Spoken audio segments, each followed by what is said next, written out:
ಕರ್ತನಾದ ಯೇಸು ಕ್ರಿಸ್ತನ ಹೆಸರಿನಲ್ಲಿ ತಂದೆಯಾದ ದೇವರನ್ನು ಆರಾಧಿಸಲಿಕ್ಕೆ ಕೆಳಕ್ಕೆ ಬಂದಂತ ನಿಮ್ಮೆಲ್ಲರೂ ಕೂಡ ಯೇಸು ಕ್ರಿಸ್ತ ಹೆಸರಲ್ಲಿ ವಂದನೆಗಳನ್ನು ತಿಳಿಸ್ತಾ ಇದ್ದೀನಿ. ಈ ಆರಾಧನೆ ಸಮಯದಲ್ಲಿ ದೇವರ ವಾಕ್ಯದಿಂದ ನಾವು ಎಚ್ಚರಿಕೆಗಳನ್ನು ಪಡೆದುಕೊಂಡು ದೇವರ ವಾಕ್ಯಾನುಸಾರವಾಗಿ ಆತ್ಮಿಕವಾದ ಜೀವನವನ್ನು ಅಭಿವೃದ್ಧಿಪಡಿಸಿಕೊಳ್ಳಲು ದೇವರ ವಾಕ್ಯ ಎಂಬ ಈ ಜ್ಞಾನವನ್ನು ನಾವು ಸಂಪಾದಿಸಿಕೊಳ್ಳಲು ನಮ್ಮ ಮನಸ್ಸುಗಳನ್ನು ಸಿದ್ಧಪಡಿಸಿಕೊಂಡು ದೇವರ ವಾಕ್ಯದ ಕೊಡುಗೆ ನಾವೆಲ್ಲರೂ ಕೂಡ ತಿರುಗಬೇಕೆಂಬುದಾಗಿ ನಿಮ್ಮಲ್ಲಿ ಮನವಿ ಮಾಡಿಕೊಳ್ತಾ ಈ ಸಮಯದಲ್ಲಿ ದೇವರ ವಶದಲ್ಲಿ ಇರುವವುಗಳು ಅಥವಾ ದೇವರ ಅಧೀನದಲ್ಲಿ ಇರುವಂತಹವುಗಳು ಎಂಬ ಈ ವಿಷಯವನ್ನು ಕುರಿತು ನಾವು ಕೆಲವು ಸಂಗತಿಗಳನ್ನು ಆಲೋಚನೆ ಮಾಡೋಣ. ದೇವರ ವಶದಲ್ಲಿ ಇರ್ತಕ್ಕಂಥ ಕೆಲವು ವಿಷಯಗಳಿವೆ ಎಂಬುದಾಗಿ ಸತ್ಯವೇದ ನಮಗೆ ತಿಳಿಸುತ್ತೆ. ಯಾವುವು ದೇವರ ವಶದಲ್ಲಿ ಇರ್ತಾವೋ ಅವು ನಮ್ಮ ವಶದಲ್ಲಿ ಇರುವುದಿಲ್ಲ, ಅಂದ್ರೆ ನಮ್ಮ ಅಧೀನದಲ್ಲಿ ಇರುವುದಿಲ್ಲ. ಅವು ದೇವರ ಅಧೀನದಲ್ಲೇ ಇರ್ತವೆ. ಅಂತ ಕೆಲವು ವಿಷಯಗಳನ್ನು ನಾವು ಈ ಸಮಯದಲ್ಲಿ ಆಲೋಚನೆ ಮಾಡಿಕೊಳ್ಳೋಣ. ದೇವರು ತನ್ನ ಅಧೀನದಲ್ಲಿ ಅವುಗಳನ್ನು ಇಟ್ಕೊಂಡಿದ್ದಾನೆ, ನಮ್ಮನ್ನು ಪ್ರೀತಿಸಿ ನಮಗೆ ಅವುಗಳನ್ನು ಕೊಟ್ಟಿದ್ದಾನೆ ಎಂಬುದಾಗಿ ದೇವರ ವಾಕ್ಯ ನಮಗೆ ಸ್ಪಷ್ಟವಾಗಿ ಹೇಳುತ್ತದೆ. ಅಂದ್ರೆ ದೇವರ ಅಧೀನದಲ್ಲಿವೆ ಅಥವಾ ದೇವರ ವಶದಲ್ಲಿವೆ, ನಮ್ಮ ವಶದಲ್ಲಿ ಅವು ಇಲ್ಲ. ಆದ್ರೆ ದೇವರು ನಮ್ಮನ್ನು ಪ್ರೀತಿಸಿ ಅವುಗಳನ್ನು ಕೊಟ್ಟಿದ್ದಾನೆ, ಅವುಗಳನ್ನು ಉಪಯೋಗಿಸ್ಕೊಳ್ತೀವಿ. ಅವು ಯಾವ ಅನ್ನೋದನ್ನ ಕೆಲವು ವಿಷಯಗಳನ್ನು ನಾವು ಆಲೋಚನೆ ಮಾಡೋಣ. ಮೊದಲನೇದು ಏನಂದ್ರೆ ಕಾಲ ಅಥವಾ ಸಮಯ. ಕಾಲ ಅಥವಾ ಸಮಯ ಅನ್ನೋದು ಯಾರ ಅಧೀನದಲ್ಲಿದೆ? ದೇವರ ಅಧೀನದಲ್ಲಿದೆ. ನಮ್ಮ ವಶದಲ್ಲಿದೆಯಾ? ಅದು ನಮ್ಮ ಅಧೀನದಲ್ಲಿದೆಯಾ? ಟೈಮ್ ಅನ್ನೋದು ಅದು ದೇವರ ಅಧೀನದಲ್ಲಿ. ಅಪೊಸ್ತಲ ಕೃತ್ಯ 1ನೇ ಅಧ್ಯಾಯ 7ನೇ ವಚನದಲ್ಲಿ ಕರ್ತನಾದ ಯೇಸು ಕ್ರಿಸ್ತನು ತನ್ನ ಶಿಷ್ಯರಿಗೆ ಈ ಮಾತನ್ನು ಹೇಳಿದನು. ಕಾಲಗಳನ್ನು ಸಮಯಗಳನ್ನು ತಂದೆಯು ತನ್ನ ಅಧೀನದಲ್ಲಿ ಇಟ್ಕೊಂಡಿದ್ದಾನೆ ಎಂಬುದಾಗಿ ಅಪೊಸ್ತಲ ಕೃತ್ಯ 1:7 ಕರ್ತನಾದ ಯೇಸು ಕ್ರಿಸ್ತನು ಅಪೊಸ್ತಲರೊಂದಿಗೆ ಮಾತನಾಡ್ತಾರೆ. ಕಾಲಗಳನ್ನು ಸಮಯಗಳನ್ನು ತಂದೆಯು ತನ್ನ ಅಧೀನದಲ್ಲಿ ಇಟ್ಕೊಂಡಿದ್ದಾನೆ. ಅಧೀನದಲ್ಲಿ ಇಟ್ಕೊಂಡಿದ್ದಾನಂದ್ರೆ ಆತನ ಸ್ವಾಧೀನ, ಆತನ ವಶದಲ್ಲಿ ಇವೆ. ಕಾಲಗಳನ್ನು ಸಮಯಗಳನ್ನು ತಿಳ್ಕೊಳ್ಳುವಂಥದ್ದು ನಮ್ಮ ಕೆಲಸ ಅಲ್ಲ. ಈ ಟೈಮು ಅಥವಾ ಸಮಯ ಅನ್ನೋದು ದೇವರ ವಶದಲ್ಲಿದೆ. ಯಾವ ಸಮಯದಲ್ಲಿ ಏನಾಗಬೇಕು? ಕಾಲಗಳನ್ನು ರೊಟೇಟ್ ಮಾಡ್ತಕ್ಕಂಥವನು, ಅಂದ್ರೆ ಕಾಲಗಳನ್ನು ಪರಿವರ್ತನೆ ಮಾಡ್ತಕ್ಕಂಥವನು. ಈ ಟೈಮ್ ಅನ್ನೋದೆಲ್ಲ ಕೂಡ ಮನುಷ್ಯರ ಟೈಮ್ ಎಲ್ಲ, ಈ ಭೂಮಿಗೆ ಸಂಬಂಧಪಟ್ಟಂತ ಈ ಟೈಮ್ ಎಲ್ಲ ಕೂಡ ಯಾರ ಸ್ವಾಧೀನದಲ್ಲಿದೆ? ದೇವರು ಯಾರ್ಯಾರಿಗೆ ಏನೇನು ಟೈಮ್ ಕೊಡ್ತಾನೋ ಆ ಟೈಮನ್ನು ನಾವೇನು ಮಾಡ್ಬೇಕಾಗುತ್ತೆ? ಬಳಸ್ಕೊಳ್ಬೇಕಾಗುತ್ತೆ. ಪ್ರತಿಯೊಬ್ಬ ಮನುಷ್ಯರಿಗೆ ದೇವರು ಏನು ಕೊಡ್ತಂದ್ರೆ ಸಮಯವನ್ನು ಕೊಡ್ತಾನೆ. ಸಮಯ ಅಥವಾ ಟೈಮ್ ಅಥವಾ ಕಾಲ ಅನ್ನೋದು ದೇವರ ಅಧೀನದಲ್ಲಿದೆ. ಮನುಷ್ಯರ ಅಧೀನದಲ್ಲಿ ಅದು ಇದೆಯಾ? ಇಲ್ಲ, ಮನುಷ್ಯರ ಅಧೀನದಲ್ಲಿ ಇಲ್ಲ. ಆದ್ರಿಂದ ಟೈಮು ದೇವರ ಅಧೀನದಲ್ಲಿ ಇರ್ತಕ್ಕಂಥದ್ದು. ಅದನ್ನು ದೇವರು ಏನು ಮಾಡಿದಾನಂದ್ರೆ ಮನುಷ್ಯರಿಗೆ ಏನು ಮಾಡಿದಂದ್ರೆ ಕೊಟ್ಟಿದ್ದಾನೆ. ಆಕ್ಚುಲ್ ಆಗಿ ವಾಸ್ತವಿಕವಾಗಿ ಹೇಳ್ಬೇಕಂದ್ರೆ ಈ ಟೈಮ್ ಅನ್ನೋದು ಯಾವಾಗ ಪ್ರಾರಂಭ ಆಯಿತು, ಕಾಲ ಅನ್ನೋದು ಯಾವಾಗ ಪ್ರಾರಂಭ ಆಯಿತು ಅಂತ ನಾವು ಆಲೋಚನೆ ಮಾಡಿದಾಗ ಕಾಲ ಅನ್ನೋದು ಯಾವಾಗ ಪ್ರಾರಂಭ ಆಯ್ತು ಅಂದ್ರೆ ಸೃಷ್ಟಿ ಪ್ರಾರಂಭಿಸಲ್ಪಟ್ಟ ದಿನದಿಂದ. ಅಂದ್ರೆ ಲೋಕ ಆರಂಭವಾದಾಗ ಏನ್ ಸ್ಟಾರ್ಟ್ ಆಯ್ತು? ಕಾಲ ಅಥವಾ ಟೈಮ್ ಅನ್ನೋದು ಸ್ಟಾರ್ಟ್ ಆಯ್ತು. ಅರ್ಥ ಆಯ್ತು? ಆದಿಕಾಂಡ ಪುಸ್ತಕ 1ನೇ ಅಧ್ಯಾಯದಲ್ಲಿ ಆದಿಯಲ್ಲಿ ದೇವರು ಭೂಮಿ ಆಕಾಶಗಳನ್ನು ಏನು ಮಾಡಿದನು? ಅಂದ್ರೆ ಭೂಮಿನ ಉಂಟು ಮಾಡಿದಾಗ ಅಥವಾ ಈ ಸೃಷ್ಟಿಯನ್ನು ಉಂಟು ಮಾಡಿದ ದಿನದಿಂದ ಈ ಟೈಮ್ ಅನ್ನೋದು ಏನಾಯ್ತು? ಪ್ರಾರಂಭ ಆಯ್ತು.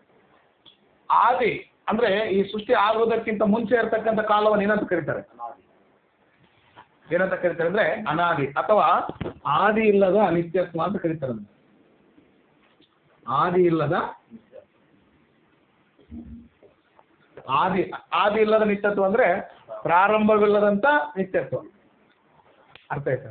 ಈ ಲೋಕವು ಪ್ರಾರಂಭವಾಗುವುದಕ್ಕಿಂತ ಮುಂಚೆ, ಈ ಸೃಷ್ಟಿಯು ನಿರ್ಮಾಣವಾಗುವುದಕ್ಕಿಂತ ಮುಂಚೆ ಟೈಮ್ ಅನ್ನೋದು ಭೂಮಿಯಲ್ಲಿ ಇಲ್ಲ. ಭೂಮಿನೇ ಇಲ್ಲ ಅಂದ್ರೆ ಏನಿರಲ್ಲ? ಸಮಯ ಅನ್ನೋದು ಇರಲ್ಲ. ಮತ್ತೆ ಅದಕ್ಕೆ ಮುಂಚೆ ಯಾರಿದ್ರು? ಅದನ್ನ ಏನಂತ ಕರೀತಾರೆ ಅಂದ್ರೆ ಆದಿ ಇಲ್ಲದ ನಿತ್ಯತ್ವ, ಅಂದ್ರೆ ಪ್ರಾರಂಭನೇ ಇಲ್ಲ.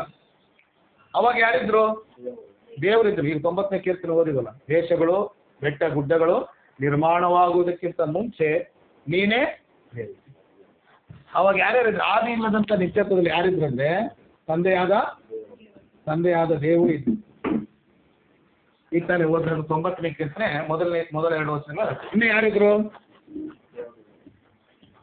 ಯಾರಿದ್ರು? ಆದಿ ಇಲ್ಲದ ನಿತ್ಯತ್ವದಲ್ಲಿ ಯೇಸು ಕ್ರಿಸ್ತನು ಕೂಡ ಇದ್ದು. ಯೋಹಾನನು ಬರೆದ ಸುವಾರ್ತೆ 17:5 ಈ ಮಾತು ಬರೆಯಲ್ಪಟ್ಟಿದೆ. ಆದಿ ಇಲ್ಲದ ನಿತ್ಯತ್ವದಲ್ಲಿ ಟೈಮ್ ಅನ್ನೋದೇ ಭೂಮಿಯಲ್ಲಿ ಸ್ಟಾರ್ಟ್ ಆಗೋದಕ್ಕಿಂತ ಮೊದಲು ಪ್ರಾರಂಭವೇ ಇಲ್ಲ. ಆ ನಿತ್ಯತ್ವದಲ್ಲಿ, ಆದಿ ಇಲ್ಲದ ನಿತ್ಯತ್ವದಲ್ಲಿ ತಂದೆಯಾದ ದೇವರಿದ್ರು, ಆಮೇಲೆ ಯೇಸು ಕ್ರಿಸ್ತನಿದ್ರು. ಇನ್ಯಾರಿದ್ರು?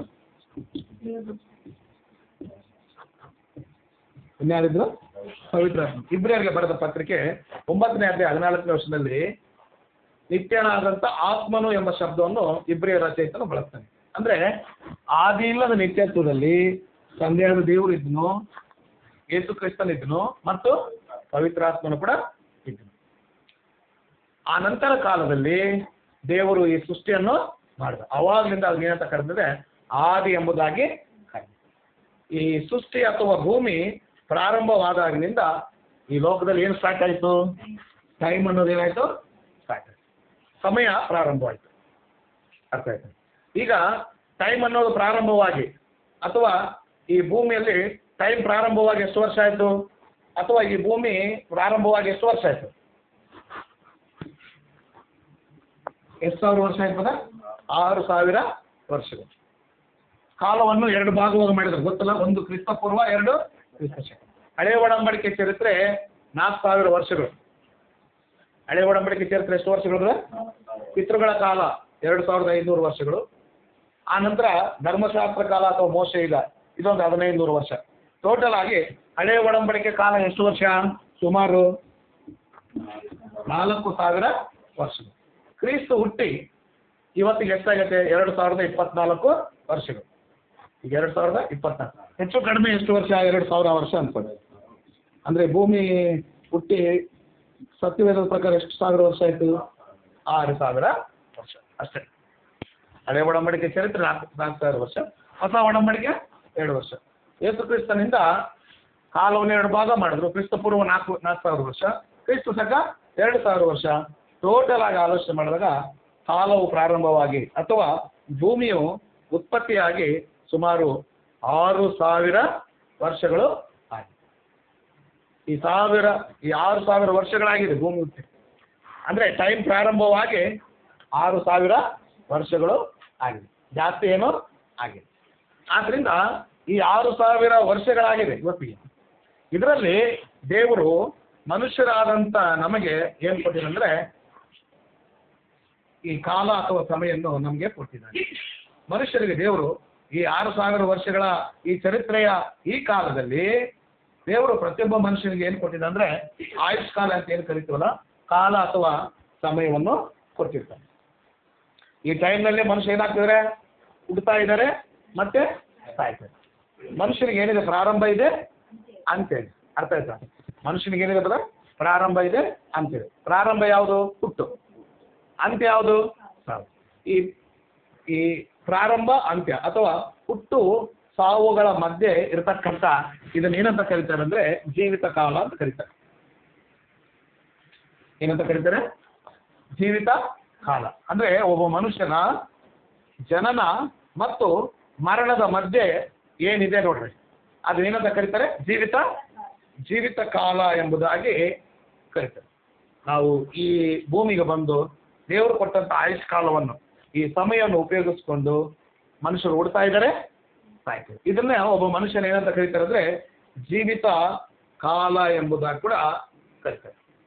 ಮತ್ತೆ ಈ ಟೈಮು 6000 ವರ್ಷಗಳಾಗಿದೆ, ಮನುಷ್ಯರು ಹುಡ್ತಾ ಇದ್ದಾರೆ, ಸಾಯ್ತಾ ಇದ್ದಾರೆ. ಮತ್ತೆ ಈ ಭೂಮಿಗೆ ಅಂತ್ಯ ಇದೆಯಾ? ಈ ಟೈಮು ಸಮಯ ಅನ್ನೋದು ನಾಶ ಆಗುತ್ತಾ? ಯಾವಾಗ? ಯೇಸು ಕ್ರಿಸ್ತನ 2ನೇ ಸಾರಿ ಬಂದಾಗ ಅಥವಾ ಆತನ 2ನೇ ಪ್ರತ್ಯಕ್ಷತೆಯಲ್ಲಿ ಈ ಸೃಷ್ಟಿ ಎಲ್ಲ ಏನಾಗುತ್ತೆ? ನಾಶ ಆಗುತ್ತೆ, ಭೂಮಿ ನಾಶವಾಗುತ್ತೆ. ಇನ್ನು ಟೈಮು ಓಡಲ್ಲ, ಟೈಮ್ ಅನ್ನೋದು ಇಲ್ಲ. ಪರಿಶುದ್ಧರನ್ನು ತಂದೆಯಾದ ದೇವರಿಗೆ ಯೇಸು ಕ್ರಿಸ್ತ ಏನ್ ಮಾಡ್ತಾನೆ? ಒಪ್ಪಿಸ್ತಾರೆ. 1 ಕೊರಿಂಥ 15:24 ಪ್ರಕಾರ. ಇನ್ನು ಭೂಮಿ ಇರಲ್ಲ, ಟೈಮ್ ಅನ್ನೋದು ಇರಲ್ಲ. ಮತ್ತೆ ಮೊದಲು ಹೇಗಿದೆಯೋ ಹಾಗೆ ಆಗುತ್ತೆ ನಿತ್ಯತ್ವದಲ್ಲಿ. ಅದನ್ನೇನಂತ ಕರೀತಾರೆ ಅಂದ್ರೆ ಯೇಸು ಕ್ರಿಸ್ತನು ಬಂದ ನಂತರ ನಮ್ಮನ್ನು ದೇವರಿಗೆ ಒಪ್ಪಿಸ್ತಾನೆ. ಅದನ್ನೇನಂತ ಕರೀತಾರೆ ಅಂದ್ರೆ ಅಂತ್ಯವಿಲ್ಲದ ನಿತ್ಯತ್ವ ಅಂತ ಕರೀತಾರೆ. ಅಂತ್ಯವಿಲ್ಲದ ನಿತ್ಯತ್ವ. ಮೊದಲನೇ ಅಂತ ಕರೆದ್ರು ಆದಿ ಇಲ್ಲದ ನಿತ್ಯತ್ವ. ಈ ಭೂಮಿ ನಾಶ ಆದಾಗ ಕರ್ತನ ಪ್ರತ್ಯಕ್ಷತೆಯಲ್ಲಿ ಪರಿಶುದ್ಧರನ್ನು ತನ್ನ ತಂದೆಯಾದ ದೇವರಿಗೆ ಒಪ್ಪಿಸಿದಾಗ ಮೊದಲು ಹೇಗಿತ್ಯೋ ಅದೇ ರೀತಿಯಾಗಿ ಆಗುತ್ತೆ. ಅದೇ ಮತ್ತೆ ಏನು ಸ್ಟಾರ್ಟ್ ಆಗುತ್ತೆ, ನಿತ್ಯತ್ವ ಆಗುತ್ತೆ. ಈ ನಿತ್ಯತ್ವ ಎಂತ ಕರೆದೆ ಅಂದ್ರೆ ಅಂತ್ಯವಿಲ್ಲದ, ಇದಕ್ಕೂ ಕೊನೆ ಅನ್ನೋದೇ ಇಲ್ಲ. ಯುಗ ಯುಗಗಳು ನಾವೆಲ್ಲಿರ್ತೀವಿ, ದೇವರ ಹತ್ರ ಇರ್ತೀವಿ, ನಿತ್ಯತ್ವದಲ್ಲಿ ಇರ್ತೀವಿ. ಅರ್ಥ ಆಗ್ತಾನೆ ಹೇಳೋದು? ಸೊ ಆದಿ ಇಲ್ಲದ ನಿತ್ಯತ್ವದಲ್ಲಿ ಯಾರ್ಯಾರಿದ್ರು, ಅಂತ್ಯವಿಲ್ಲದ ನಿತ್ಯತ್ವದಲ್ಲಿ ಕೂಡ ತಂದೆಯಾದ ದೇವರು ಯೇಸು ಕ್ರಿಸ್ತ ಇರ್ತಾನೆ, ಪವಿತ್ರಾತ್ಮ ಇರ್ತಾನೆ, ಇನ್ಯಾರು ಇರ್ತಾನೆ. ಈ ಅಂತ್ಯವಿಲ್ಲದ ನಿತ್ಯತ್ವದಲ್ಲಿ ನಾವು ಕೂಡ ನಾವಿಲ್ಲ ಅಂದ್ರೆ ಹೆಂಗ, ನಾವು ಅವಾಗ ಯಾಡ್ ಹಾಕಿ ನಮ್ಮನ್ನು ತಂದೆಯಾದ ದೇವರಿಗೆ ಒಪ್ಪಿಸ್ತಾನೆ. ಅಂತ್ಯವಿಲ್ಲ, ಅದಕ್ಕೆ ಕೊನೆ ಅನ್ನೋದೇ ಇದು. ಈ ಟೈಮನ್ನು ಕುರಿತು ಬೈಬಲ್ ಹೇಳ್ತಕ್ಕಂಥ ಇನ್ಫಾರ್ಮೇಶನ್. ಆದ್ದರಿಂದ ನಾವು ಈ ದೇವರು ಕೊಟ್ಟಿರ್ತಕ್ಕಂಥ ಸಮಯವನ್ನು ಏನು ಮಾಡ್ಬೇಕಂತ ಹೇಳಿದ್ರೆ ಉಪಯೋಗಿಸ್ಕೊಂಡು ಜ್ಞಾನವಂತರಾಗಿ ಬದುಕಬೇಕು ಅನ್ನೋದು ದೇವ್ರ ಚಿತ್ತ ಆಗಿದೆ. ಈ ಟೈಮ್ ಅನ್ನೋದನ್ನ ಪ್ರತಿಯೊಬ್ಬ ಮನುಷ್ಯನಿಗೆ ದೇವರು ಒಂದಿಷ್ಟು ಏನು ಮಾಡಿದ್ದಾನೆ, ಕೊಟ್ಟಿದ್ದಾನೆ. ದಾನಿಯೇಲ ಪುಸ್ತಕ 2ನೇ ಅಧ್ಯಾಯ 20-21 ವಚನಗಳಲ್ಲಿ ದಾನಿಯೇಲನು ಏನು ಬರೀತಾನೆ ಅಂತ ಹೇಳಿದ್ರೆ, ದೇವರು ಕಾಲಗಳನ್ನು ಸಮಯಗಳನ್ನು ಮಾರ್ಪಡಿಸುವ ಆತನಂತೆ. ಕಾಲಗಳನ್ನು ಸಮಯಗಳನ್ನು ಏನು ಮಾಡ್ತಾನೆ, ಮಾರ್ಪಡಿ ಅಂದ್ರೆ ಚೇಂಜ್ ಮಾಡುವಂಥವನು. ಅರಸರನ್ನು ಕೂಡಿಸುವವನು, ಅರಸರನ್ನು ತಳ್ಳಿ ಬಿಡುವವನು ಆತನು. ಈ ಟೈಮ್ನ ಚೇಂಜ್ ಮಾಡೋದು ಯಾರು ಬರ್ತಾರೆ, ಯಾರ ಕೈಯಲ್ಲಿದೆ? ಯಾವ ಟೈಮ್ ಬೇಕೋ ಆ ಟೈಮ್ನ ಏನು ಮಾಡ್ತಾರೆ ದೇವ್ರು ಸೆಟ್ಟು ಮಾಡ್ತಾರೆ. ನಮ್ಮ ಕೈಯಲ್ಲಿದೆಯಾ? ನಿಮ್ಮ ಟೈಮು ನಿಮ್ಮ ಕೈಯಲ್ಲಿಲ್ಲ, ನನ್ನ ಟೈಮು ನನ್ನ ಕೈಯಲ್ಲಿಲ್ಲ, ನನ್ನ ಟೈಮ್ ನಿಮ್ಮ ಕೈಯಾಗಿಲ್ಲ, ನಿಮ್ಮ ಟೈಮು ಯಾರ ಟೈಮು ಯಾರ ಕಾಲ ಸಮಯವು ಯಾರ ಕೈಯಲ್ಲೂ ಕೂಡ ಇಲ್ಲ. ಯಾರ ಕೈಯಲ್ಲಿದೆ? ದೇವರೇ ಮನುಷ್ಯರನ್ನು ಸೃಷ್ಟಿ ಮಾಡಿ ಈ ಕಾಲ ಸಮಯವನ್ನು ಕೊಟ್ಟಿದ್ದಾನೆ. ಕಾಲಗಳನ್ನು ಸಮಯಗಳನ್ನು ಬದಲಾವಣೆ ಮಾಡ್ತಕ್ಕಂಥವ್ರು ಯಾರಂದ್ರೆ ದೇವರು. ಅರ್ಥ ಆಯ್ತು? ಆದ್ರಿಂದ ದೇವರು ಮನುಷ್ಯರಿಗೆ ಜೀವಿತ ಕಾಲ ಎಂಬ ಟೈಮ್ ಕೊಟ್ಟಿದ್ದಾನೆ. ನಮ್ಮ ಹುಟ್ಟು ಸಾವುಗಳ ಮಧ್ಯೆ ಇರತಕ್ಕಂಥ ಕಾಲವನ್ನು ಏನಂತ ಕರಿತೀವಿ? ಪ್ರಕಾಶ್ ಅವರ ಜೀವಿತ ಕಾಲ, ಜ್ಞಾನಾನಂದ ಬ್ರದರ್ ಅವರ ಜೀವಿತ ಕಾಲ, ಹನುಮಂತಪ್ಪ ಅವರ ಜೀವಿತ ಕಾಲ, ಜಾಶ್ವಾ ಕುಮಾರ್ ಅವರ ಜೀವಿತ ಕಾಲ, ನರಸಿಂಹ ಅವರ ಜೀವಿತ ಕಾಲ, ಪ್ರಶಾಂತ್ ಅವರ ಜೀವಿತ ಕಾಲ. ಹುಟ್ಟು ಸಾವುಗಳ ಮಧ್ಯೆ ಇರತಕ್ಕಂಥ ಈ ಕಾಲವನ್ನು ದೇವರು ನಮ್ಮನ್ನು ಪ್ರೀತಿಸಿ ಕೊಟ್ಟಿದ್ದಾನೆ. ಕಾಲಗಳನ್ನು ಸಮಯಗಳನ್ನು ಬದಲಾವಣೆ ಮಾಡ್ತಕ್ಕಂಥ ಕೆಪಾಸಿಟಿ ಉಳ್ಳವನು ಯಾರು? ನಾವು ಚೇಂಜ್ ಮಾಡೋಕ್ಕಾಗುತ್ತಾ? ಮಾಡಬಲ್ಲವಾ? ಯಾಕೆ ಮಾಡಲ್ಲ ಅಂದ್ರೆ ಅದು ನಮ್ಮ ಸ್ವಾಧೀನದಲ್ಲಿ, ಅದು ದೇವರ ಸ್ವಾಧೀನದಲ್ಲಿ. ಅರಸರನ್ನು ಸಿಂಹಾಸನ ಮೇಲೆ ಕೂಡಿಸ್ತಕ್ಕಂಥವನು, ಅಲ್ಲಿಂದ ತಳ್ಳಿ ಬಿಡೋನು, ಅಧಿಕಾರದ ಮೇಲೆ ಯಾರನ್ನು ಕುಂದಿರಿಸ್ಬೇಕನ್ನೋದು ಯಾರ ಕೈಯಲ್ಲಿದೆ? ಯಾರ ಟೈಮ್ ಬಂದಾಗ ಅವ್ರು ಏನು ಮಾಡ್ತಾರೆ, ಸಿಂಹಾಸನ ಮೇಲೆ ಅವ್ರ ಟೈಮ್ ಬಂದಾಗ ಇಳಿದು ಹೋಗ್ತಾರೆ. ಕುಂದಿರಿಸೋನು ಇಳಿಸೋನು ಯಾರು? ಯಾರು ಬದ? ಆದ್ದರಿಂದ ಕಾಲಗಳನ್ನು ಸಮಯಗಳನ್ನು ದೇವರೇ ಮನುಷ್ಯರಿಗೆ ಕೊಟ್ಟಿದ್ದಾನೆ. ಹೆಚ್ಚು ಕಡೆ ಮಾತ್ರ ಬದಲಾವಣೆ ಮಾಡೋನು ಕೂಡ ದೇವರೇ. ಇನ್ನು ಕೀರ್ತನೆಗಳು 31:15 ಕೀರ್ತನೆಗಾರನ ಈ ರೀತಿಯಾಗಿ ಬರ್ತೀನಿ, ದೇವರೇ ನನ್ನ ಕಾಲದ ಸ್ಥಿತಿಗತಿಗಳು ನಿನ್ನ ಕೈಯಲ್ಲಿ ಇವೆ. 31ನೇ ಕೀರ್ತನೆ 15 ವರ್ಷದಲ್ಲಿ ನಿಮ್ಮ ಕನ್ನಡದಲ್ಲಿ ನನ್ನ ಆಯುಷ್ ಕಾಲವು ಎಂಬುದಾಗಿರುತ್ತೆ. ಆಕ್ಚುಲ್ ಆಗಿ ಅದು ಏನಿರ್ಬೇಕಂತ ಹೇಳಿದ್ರೆ ನನ್ನ ಕಾಲದ ಸ್ಥಿತಿಗತಿಗಳು ನಿನ್ನ ಕೈಯಲ್ಲಿವೆ. ತೆಲುಗಿನಲ್ಲಿ నా ಕಾಲ ಗತಲು ನೀ ಸೇತುಲವನೇ, ನನ್ನ ಕಾಲದ ಸ್ಥಿತಿಗತಿಗಳು. ಒಬ್ಬ ಮನುಷ್ಯನ ಕಾಲದ ಸ್ಥಿತಿಗತಿಗಳು ಯಾರ ಕೈಯಲ್ಲಿವೆ? ಯಾವ ಕಾಲದಲ್ಲಿ ನೀನು ಹೆಂಗಿರ್ಬೇಕು? ಕಾಲಕ್ಕೆ ಸ್ಥಿತಿಗತಿಯನ್ನು ನಿರ್ಧಾರ ಮಾಡೋದು ಯಾರು? ಯಾರು ಬದ? ಕಾಲ ಯಾವ ಕಾಲದಲ್ಲಿ ಯಾವ ಸ್ಥಿತಿಗತಿಗಳು, ಕಾಲಕ್ಕೆ ಟೈಮ್ಗೆ ಸ್ಥಿತಿಗತಿಗಳನ್ನು ನಿರ್ಧಾರ ಮಾಡೋದು ಯಾರು?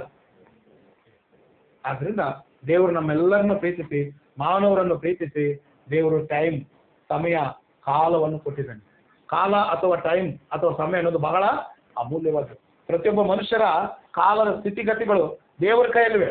ಯಾವ ಕಾಲದಲ್ಲಿ ನಿನಗೆ ಏನಾಗಬೇಕು ಡಿಸೈಡ್ ಮಾಡೋದು ಯಾರು? ನಾವು ಡಿಸೈಡ್ ಮಾಡ್ತೀವಿ. ಜನವರಿಗೆ ನಂಗೆ ಹಿಂಗಿರ್ಬೇಕು, ಮಾರ್ಚ್ನಾಗ ಹಿಂಗಿರ್ಬೇಕು, ಬರೋ ವರ್ಷ ನಂಗೆ ಹಂಗಿರ್ಬೇಕಂತ ನಾವು ಡಿಸೈಡ್ ಮಾಡೋಕ್ಕಾಗುತ್ತೆ? ನೀನು ಅನ್ಕೊಂತೀವಿ, ನಡಿಬೇಕಲ್ಲ.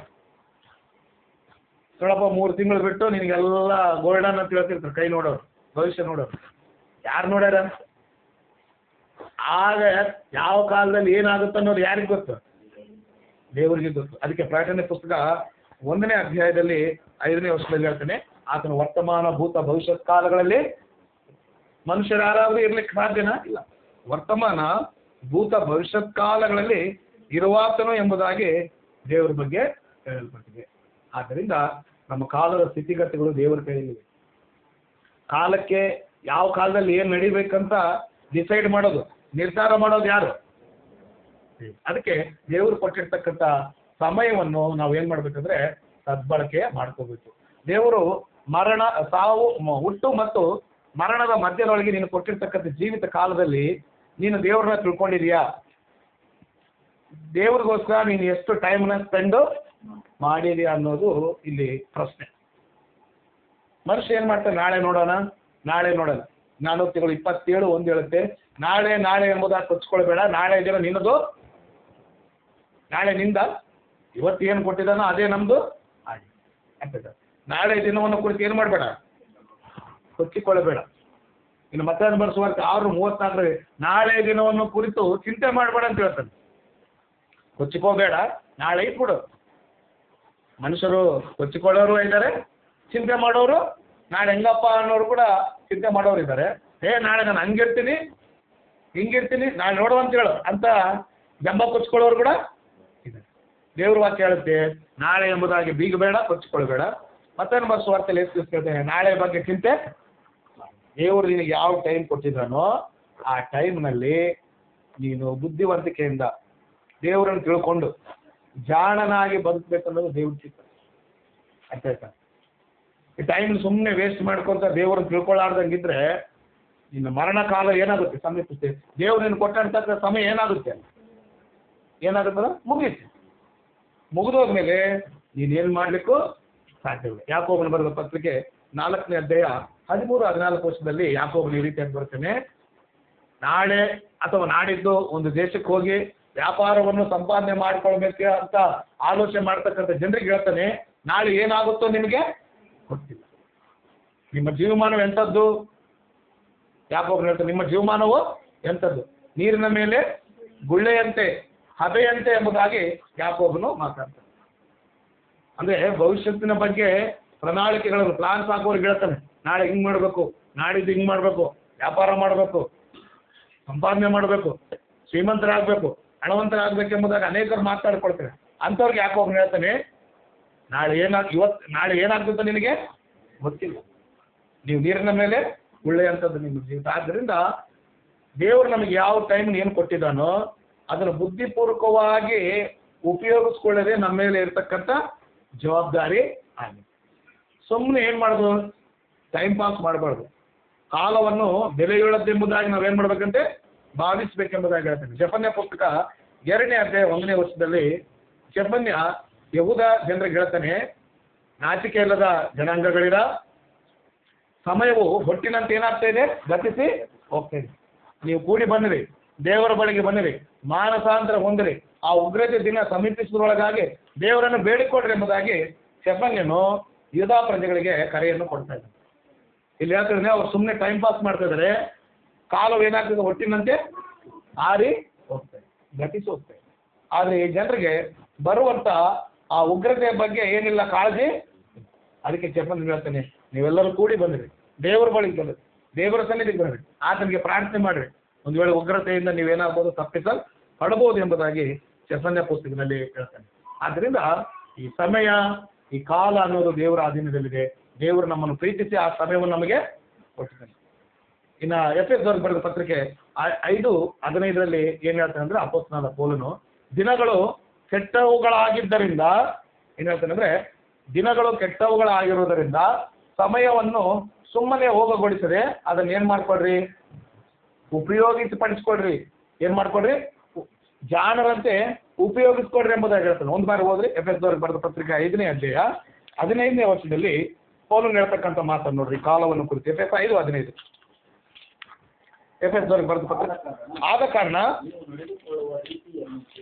ಕುರಿತು ಚೆನ್ನಾಗಿ ನೋಡಿಕೊಳ್ಳಿರಿ, ಜ್ಞಾನವಿಲ್ಲದವರಂತೆ ಆಗಿರದೆ ಜ್ಞಾನವಂತರಾಗಿರ್ರಿ.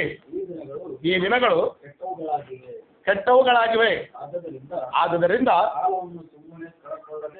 ಕಾಲವನ್ನು ಸುಮ್ಮನೆ ಕಳಕೊಳ್ಳದೆ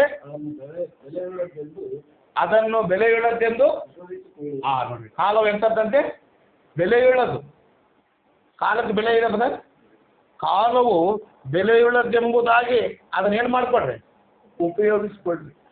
ಉಪಯೋಗಿಸ್ಕೊಳ್ಳೋನು ಯಾರು? ಬುದ್ಧಿವಂತರು. ಅಲ್ಲಿ ಮೇಲೆ ಹೇಳ್ತಾನೆ, ಜ್ಞಾನವಿಲ್ಲದವರಂತೆ ಇರಬೇಡ್ರಿ, ನೀವು ಜ್ಞಾನಿಗರಾಗಿರ್ಬೇಕು. ಉಪಯೋಗಿಸ್ಕೊಳ್ಳೋನು ಯಾರು? ಜ್ಞಾನಿ. ಉಪಯೋಗಿಸ್ಕೊಳ್ಳದೆ ಇರ್ತಕ್ಕಂಥವನು ಅಜ್ಞಾನಿ. ಆದ್ರಿಂದ ಪೌಲನಲ್ಲಿ ಮಾತಾಡ್ತಾನೆ, ಈ ದಿನಗಳು ಎಂಥವಾಗಿವಂತೆ? ಕೆಟ್ಟವುಗಳಾಗಿವೆ. ನೋಡ್ರಿ, ಈ ದಿನಗಳು ಕೆಟ್ಟವುಗಳಾಗಿದ್ದೇವೆ. ಆದ್ರಿಂದ ಕಾಲವನ್ನು ಸುಮ್ಮನೆ ಏನು ಮಾಡಬೇಡ್ರಿ? ಕಳಿಬೇಡ್ರಿ. ಅಂದ್ರೆ ಕಾಲವನ್ನು ಸುಮ್ಮನೆ ಕಳೆಯೋನು ಯಾರು? ಅಜ್ಞಾನಿ. ಕಾಲವನ್ನು ಸುಮ್ಮನೆ ಕಳೆಯೋನು ಯಾರು ಬದ? ಕಾಲವನ್ನು ಬಳಸ್ಕೊಳ್ಳೋನು ದೇವರು ನಮ್ಗೆ ಕೊಟ್ಟಿರ್ತಕ್ಕಂಥ ಈ ಕಾಲವನ್ನು ಏನು ಮಾಡ್ಬೇಕಂದ್ರೆ ನಾವು ಬಳಸ್ಕೋಬೇಕು. ಬಳಸ್ಕೋಬೇಕಂತ ಹೇಳಿದ್ರೆ ಅರ್ಥ, ನಮ್ಗೆ ದೇವರು ಏನು ಜವಾಬ್ದಾರಿಗಳು ಕೊಟ್ಟಿದ್ದಾನೋ ಅದನ್ನ ಏನು ಮಾಡಬೇಕು? ನೆರವೇರಿಸ್ಬೇಕು. ಅರ್ಥ ಆಯ್ತಾ? ದೇವರು ಕೊಟ್ಟಿರ್ತಕ್ಕ ಜವಾಬ್ದಾರಿಗಳನ್ನು ತೂಚಾ ತಪ್ಪದೆ ಮಾಡುತ್ತಾ ದೇವರನ್ನು ತಿಳಿದುಕೊಂಡು ದೇವರಿಗೆ ಎದುರಿ ಆತನ ಚಿತ್ತವನ್ನು ನಡೆಸುವ ವ್ಯಕ್ತಿಯಾಗಿ ಭೂಮಿಯಲ್ಲಿ ಬದುಕಬೇಕು. ಆ ರೀತಿಯಾಗಿದ್ರೇನೆ ನೀನು ಏನಾಗ್ತಿದ್ರೆ ಜಾಣನಾಗ್ತೀನಿ. ಇಲ್ಲ ಅಂದ್ರೆ ನಾಳೆ ನೋಡೋಣ, ಇವತ್ತು ನೋಡೋಣ, ನಾಡಿದ್ದು ನೋಡೋಣ ಅಂತ ಹೇಳಿದ್ರೆ ನೀನ್ ಟೈಮ್ ಯಾವತ್ತು ಮುಗೀತೋ ನಿನಗೆ ಏನಾದ್ರು ಯಾವತ್ತು ಮುಗೀತೋ. ಮನುಷ್ಯನಿಗೆ ದೇವರು 60 ಅಥವಾ 70, 80 ವರ್ಷಗಳ ಕಾಲಾವಧಿಯನ್ನು ಕೊಟ್ಟಿದ್ದಾನೆ. ಮನುಷ್ಯನ ಜೀವಿತ ಕಾಲ ಎಷ್ಟು ಬಂದ್ರೆ 70 ಅಥವಾ ಅಧಿಕ ಬಲವಿದ್ರೆ. ಪ್ರಾರಂಭದಲ್ಲಿ ಸುಮಾರು 1000 ವರ್ಷಗಳು ಬದುಕಿದ್ದಾರೆ. ಅವರು ಮುಪ್ಪನ್ನೋದೇ ಗೊತ್ತಿಲ್ಲ, ಮುದರಾಗೋದೇ ಗೊತ್ತಿಲ್ಲ ಅವ್ರಿಗೆ. ಜಲಪ್ರಳಯಕ್ಕೆ ಮುಂಚೆ ಏನ್ರು ಆದಾಮ ಎಷ್ಟು ವರ್ಷ ಬದುಕ್ಬೋದ? ಆದಾಮನು ಬದುಕಿದಂಥ ವರ್ಷ ಎಷ್ಟು ಬದ? 900.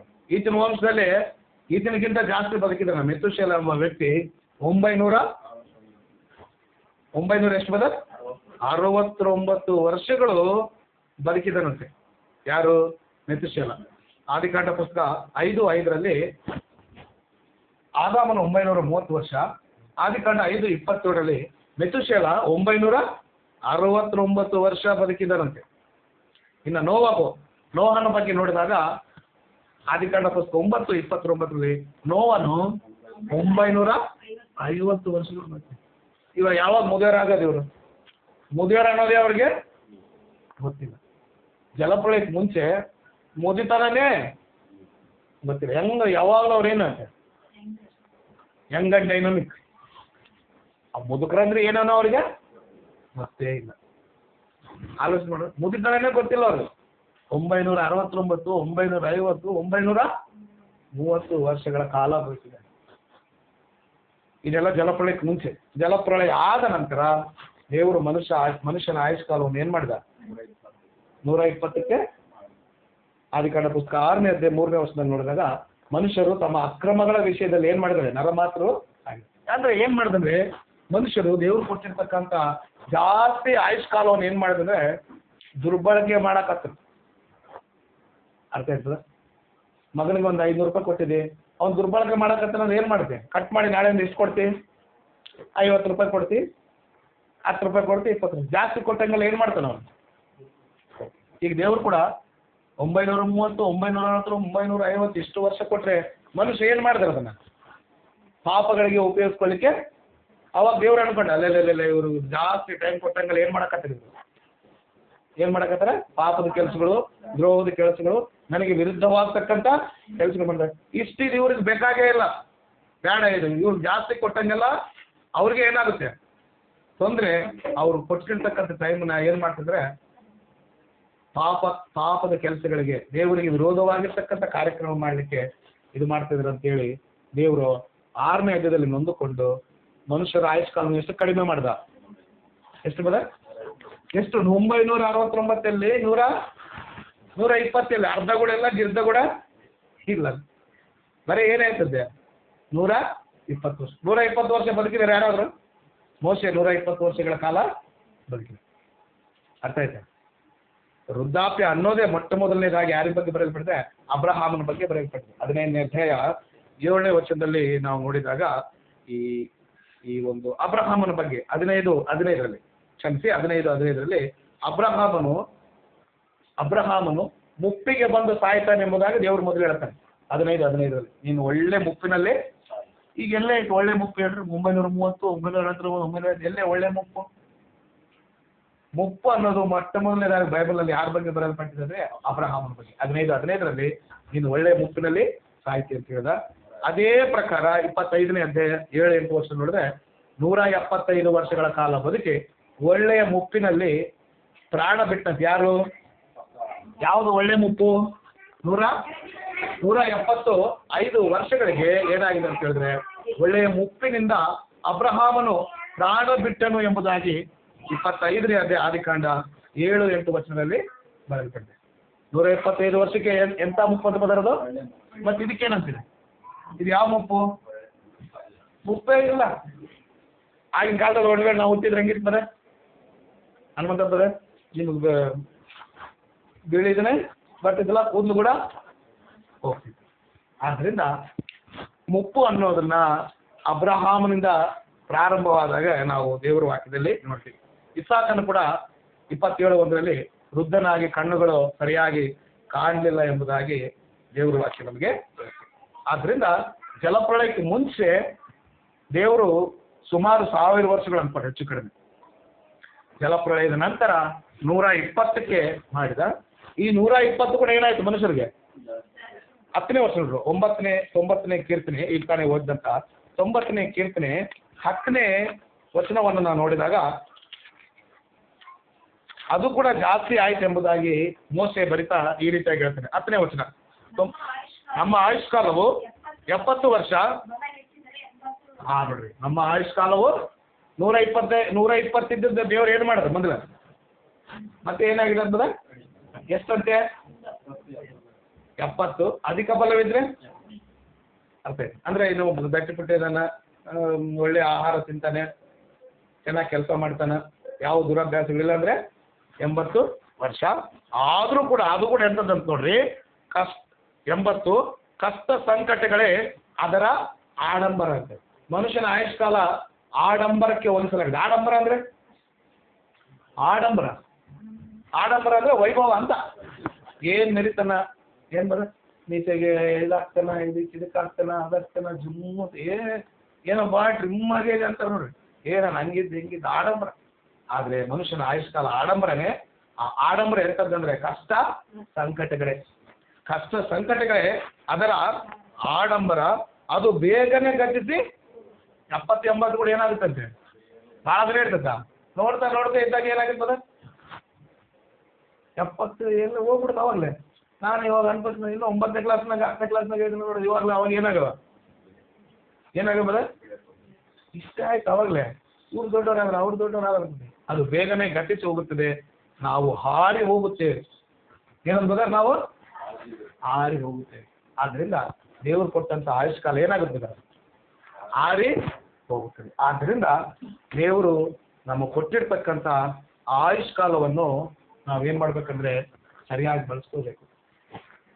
ಮನುಷ್ಯನ ಆಯುಷ್ಕಾಲ 60, 70, 80. 60, 70, 80 ಬದುಕೋದು ಕೂಡ ಏನಾಗಿದೆ ಇವತ್ತು ಜಾಸ್ತಿ ಆಗಿದೆ. ಕಾರಣ ಏನ್ ಗೊತ್ತಾ? ಪ್ರಸಂಗಿ ಪುಸ್ತಕ 7:17 ಹೇಳುತ್ತೆ, ಅಧಿಕವಾಗಿ ದುರ್ಮಾರ್ಗದ ಕೆಲಸಗಳನ್ನು ಮಾಡಬೇಡ, ಬುದ್ಧಿಹೀನನಾಗಿ ತಿರುಗಬೇಡ. ಹಾಗೆ ತಿರುಗಿದ್ರೆ ನಿನ್ನ ಕಾಲಕ್ಕೆ ಮುಂಚೆ ಸಾಯಿತು. ಪ್ರಸಂಗಿ ಪುಸ್ತಕ 7:17ರಲ್ಲಿ ಮನುಷ್ಯರು ದುರ್ಮಾರ್ಗ ಕೆಲಸಗಳನ್ನು ಮಾಡೋದ್ರಿಂದ ಬುದ್ಧಿಹೀನರಾಗಿ ಅಲೆಯುವುದರಿಂದ ತಮ್ಮ ಕಾಲಕ್ಕೆ ಮುಂಚೆ ಏನಾಗ್ತಿದ್ದಾರೆ. ಕಾಲಕ್ಕೆ ಮುಂಚೆ ಅಂದ್ರೆ ದೇವರು ಒಂದು 60, 70, 80 ಕೊಟ್ಟಿರ್ತಾನ. ಇವನು ಯಾವಾಗ ಹೋಗ್ತಾನ? 30ಕ್ಕ 40ಕ್ಕೆ ಹೋಗ್ತಾನೆ. 60 ಅನ್ಕೊಡ್ರಿ, ಒಬ್ಬ ವ್ಯಕ್ತಿಗೆ 60 ಕೊಟ್ಟಿದ್ದಾನೆ, ಇವನು 30ಕ್ಕೆ ಹೋಗ್ತಾನೆ ಅಂದ್ರೆ ಇನ್ನ ಎಷ್ಟು ಉಳಿತು?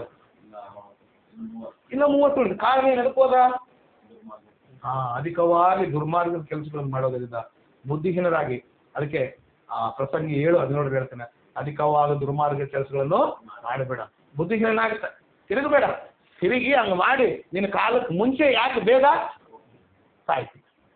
ಇವತ್ತು ಸಮಾಜದಲ್ಲಿ ಹೆಂಗಿರಬಹುದ ಪರಿಸ್ಥಿತಿ? ಆಯುಷ್ಕಾಲವನ್ನು ಸಂಪೂರ್ತಿಯಾಗಿ ಮುಗಿಸೋರಿದಾರ, ಅರ್ಧಕ್ಕೆ ಹೋಗೋರಿದಾರ. ಇನ್ನು ಬ್ಯಾಲೆನ್ಸ್ ಇಟ್ಟು ಹೋಗ್ತಿದಾರೆ. ಬ್ಯಾಲೆನ್ಸ್ ಇಟ್ಟು ಹೋಗ್ತಿದಾರೆ. ದುಡ್ಡಿನಲ್ಲಿ ಬ್ಯಾಲೆನ್ಸ್ ಇಡಲ್ಲ. ಈ ಟೈಮಲ್ಲಿ ಏನ್ ಮಾಡ್ತಿದಾರೆ? ಬ್ಯಾಲೆನ್ಸ್ ಇಟ್ಟು ಹೋಗ್ತಾರೆ. ಸಾಯುವಂತ ಏಜ್ ಅಲ್ಲ, ಸಾಯುವಂತ ವಯಸ್ಸಲ್ಲ ಅಂತೇಳಿ ನಾವು ಏನ್ ಮಾಡ್ತಿರ್ತೀವಿ, ಮರುಗುತ್ತಾ ಇರ್ತೀವಿ. ಕಾರಣ ಏನು ಗೊತ್ತಾ? ದುರ್ಮಾರ್ಗದ ಕೆಲಸಗಳನ್ನು ಮಾಡೋದ್ರಿಂದ ಬುದ್ಧಿಹೀನನಾಗಿ ತಿರುಗುವುದರಿಂದ ಮನುಷ್ಯರು ಏನಾಗ್ತಾರೆ ಅಂದರೆ ಈ ಲೋಕವನ್ನು ಬಿಟ್ಟು ಹೋಗ್ತಾರೆ. ಆದ್ದರಿಂದ ಸಮಯ ದೇವ್ರನ್ನ ತನ್ನ ಅಧೀನದಲ್ಲಿ ಇರ್ತಕ್ಕಂಥದನ್ನ ನಮಗೆ ಕೊಟ್ಟಿದ್ದಾನೆ. ಅದನ್ನೇನು ಮಾಡ್ಬೇಕು ಅಂದ್ರೆ ನಾವು ಬೆಲೆಯುಳ್ಳದ್ದೆಂಬುದಾಗಿ. ಈಗ ಮನುಷ್ಯನಿಗೆ 60 ವರ್ಷ ವಯಸ್ಸು ಅನ್ಕೊಡ್ರಿ, ಇದ್ರಾಗ 20 ವರ್ಷ ನಿದ್ರೆಗೆ ಹೋಗುತ್ತಂತೆ. 60 ವರ್ಷ ಅಂತ ತಿಳ್ಕೊಳ, 20 ವರ್ಷ ಎದಕ್ಕೆ ಹೋಗುತ್ತೆ ಅಂಬದ, ಇನ್ನೊಂದು 20 ವರ್ಷ ಶೇವಿಂಗ್ ಮಾಡ್ಕೊಳಕ, ಬಟ್ಟೆ ಒಕ್ಕೊಳಕ, ಕೆಲಸ ಮಾಡ್ಕೊಳಕ, ಬಸ್ನ ಕುಂತು ಹೋಗಕ, ಅಡಿಗೆ ಮಾಡ್ಕೊಳಕ, ಬಟ್ಟೆ ಒಗ್ಯಕ, ಬಟ್ಟೆ ಹಾರಾಕಕ, ಇಸ್ತ್ರಿ ಮಾಡಕ, ಊಟಕ್ಕೆ ಕೆಲ್ಸಕ್ಕೆ ಹೋಗಕ, ಬರಕ, ಮದುವೆಗೆ ಹೋಗಕ, ಫಂಕ್ಷನು, ಮಲಗೋದು, ಸ್ನಾನ, ಈ ಓಟು ಸೇರಿಸಿದ್ರೆ ಎಷ್ಟು ವರ್ಷ ಅಂದ್ರೆ 20 ವರ್ಷ. ಇನ್ನೆಷ್ಟು ಉಳಿತು? ಈ 20 ವರ್ಷ ಇರುತ್ತೆ ಈಗ ಪರಲೋಕಕ್ಕೆ ಹೋಗ್ಲಿಕ್ಕೆ ಸಿದ್ಧನಾಗ್ಲಿಕ್ಕೆ. ಇನ್ನ 20 ವರ್ಷ ಎದಕ್ಕೆ ಪರಲೋಕಕ್ಕೆ ಹೋಗಲ್ವಾ? ಹೋಗ್ಬೇಕಾ ಬೇಡ? ಮತ್ತೆ ಅದೇನಾಗ್ಬೇಕು? ಸಿದ್ಧರಾಗ್ಬೇಕಂದ್ರೆ ರೆಡಿ ಆಗ್ಬೇಕು. ಇಲ್ಲ ಓಟು ಬರೀ ನಿದ್ದೆ ಮಾಡ್ತೀನಿ, ಶೇವಿಂಗ್ ಮಾಡ್ಕೊಂಡ್ರೆ ಆಗಲ್ಲ. ಬರೀ ಡ್ರೈವಿಂಗ್ ಮಾಡ್ತೀನಿ, ನಾನು ಲಾರಿ ಓಡಿಸ್ತೀನಿ, ಉಳ್ಳಾಗಡ್ಡಿ ಬೆಳಿತಂದ್ರೆ ಆಗಲ್ಲ. ಇಲ್ಲಿ ಹೇಳ್ತೀರಿ ಬೆಳ್ಕೊಂತ ಮತ್ತೆ ಅಲ್ಲಿ ಹೋಗಿ ಏನಾಗಬೇಕು?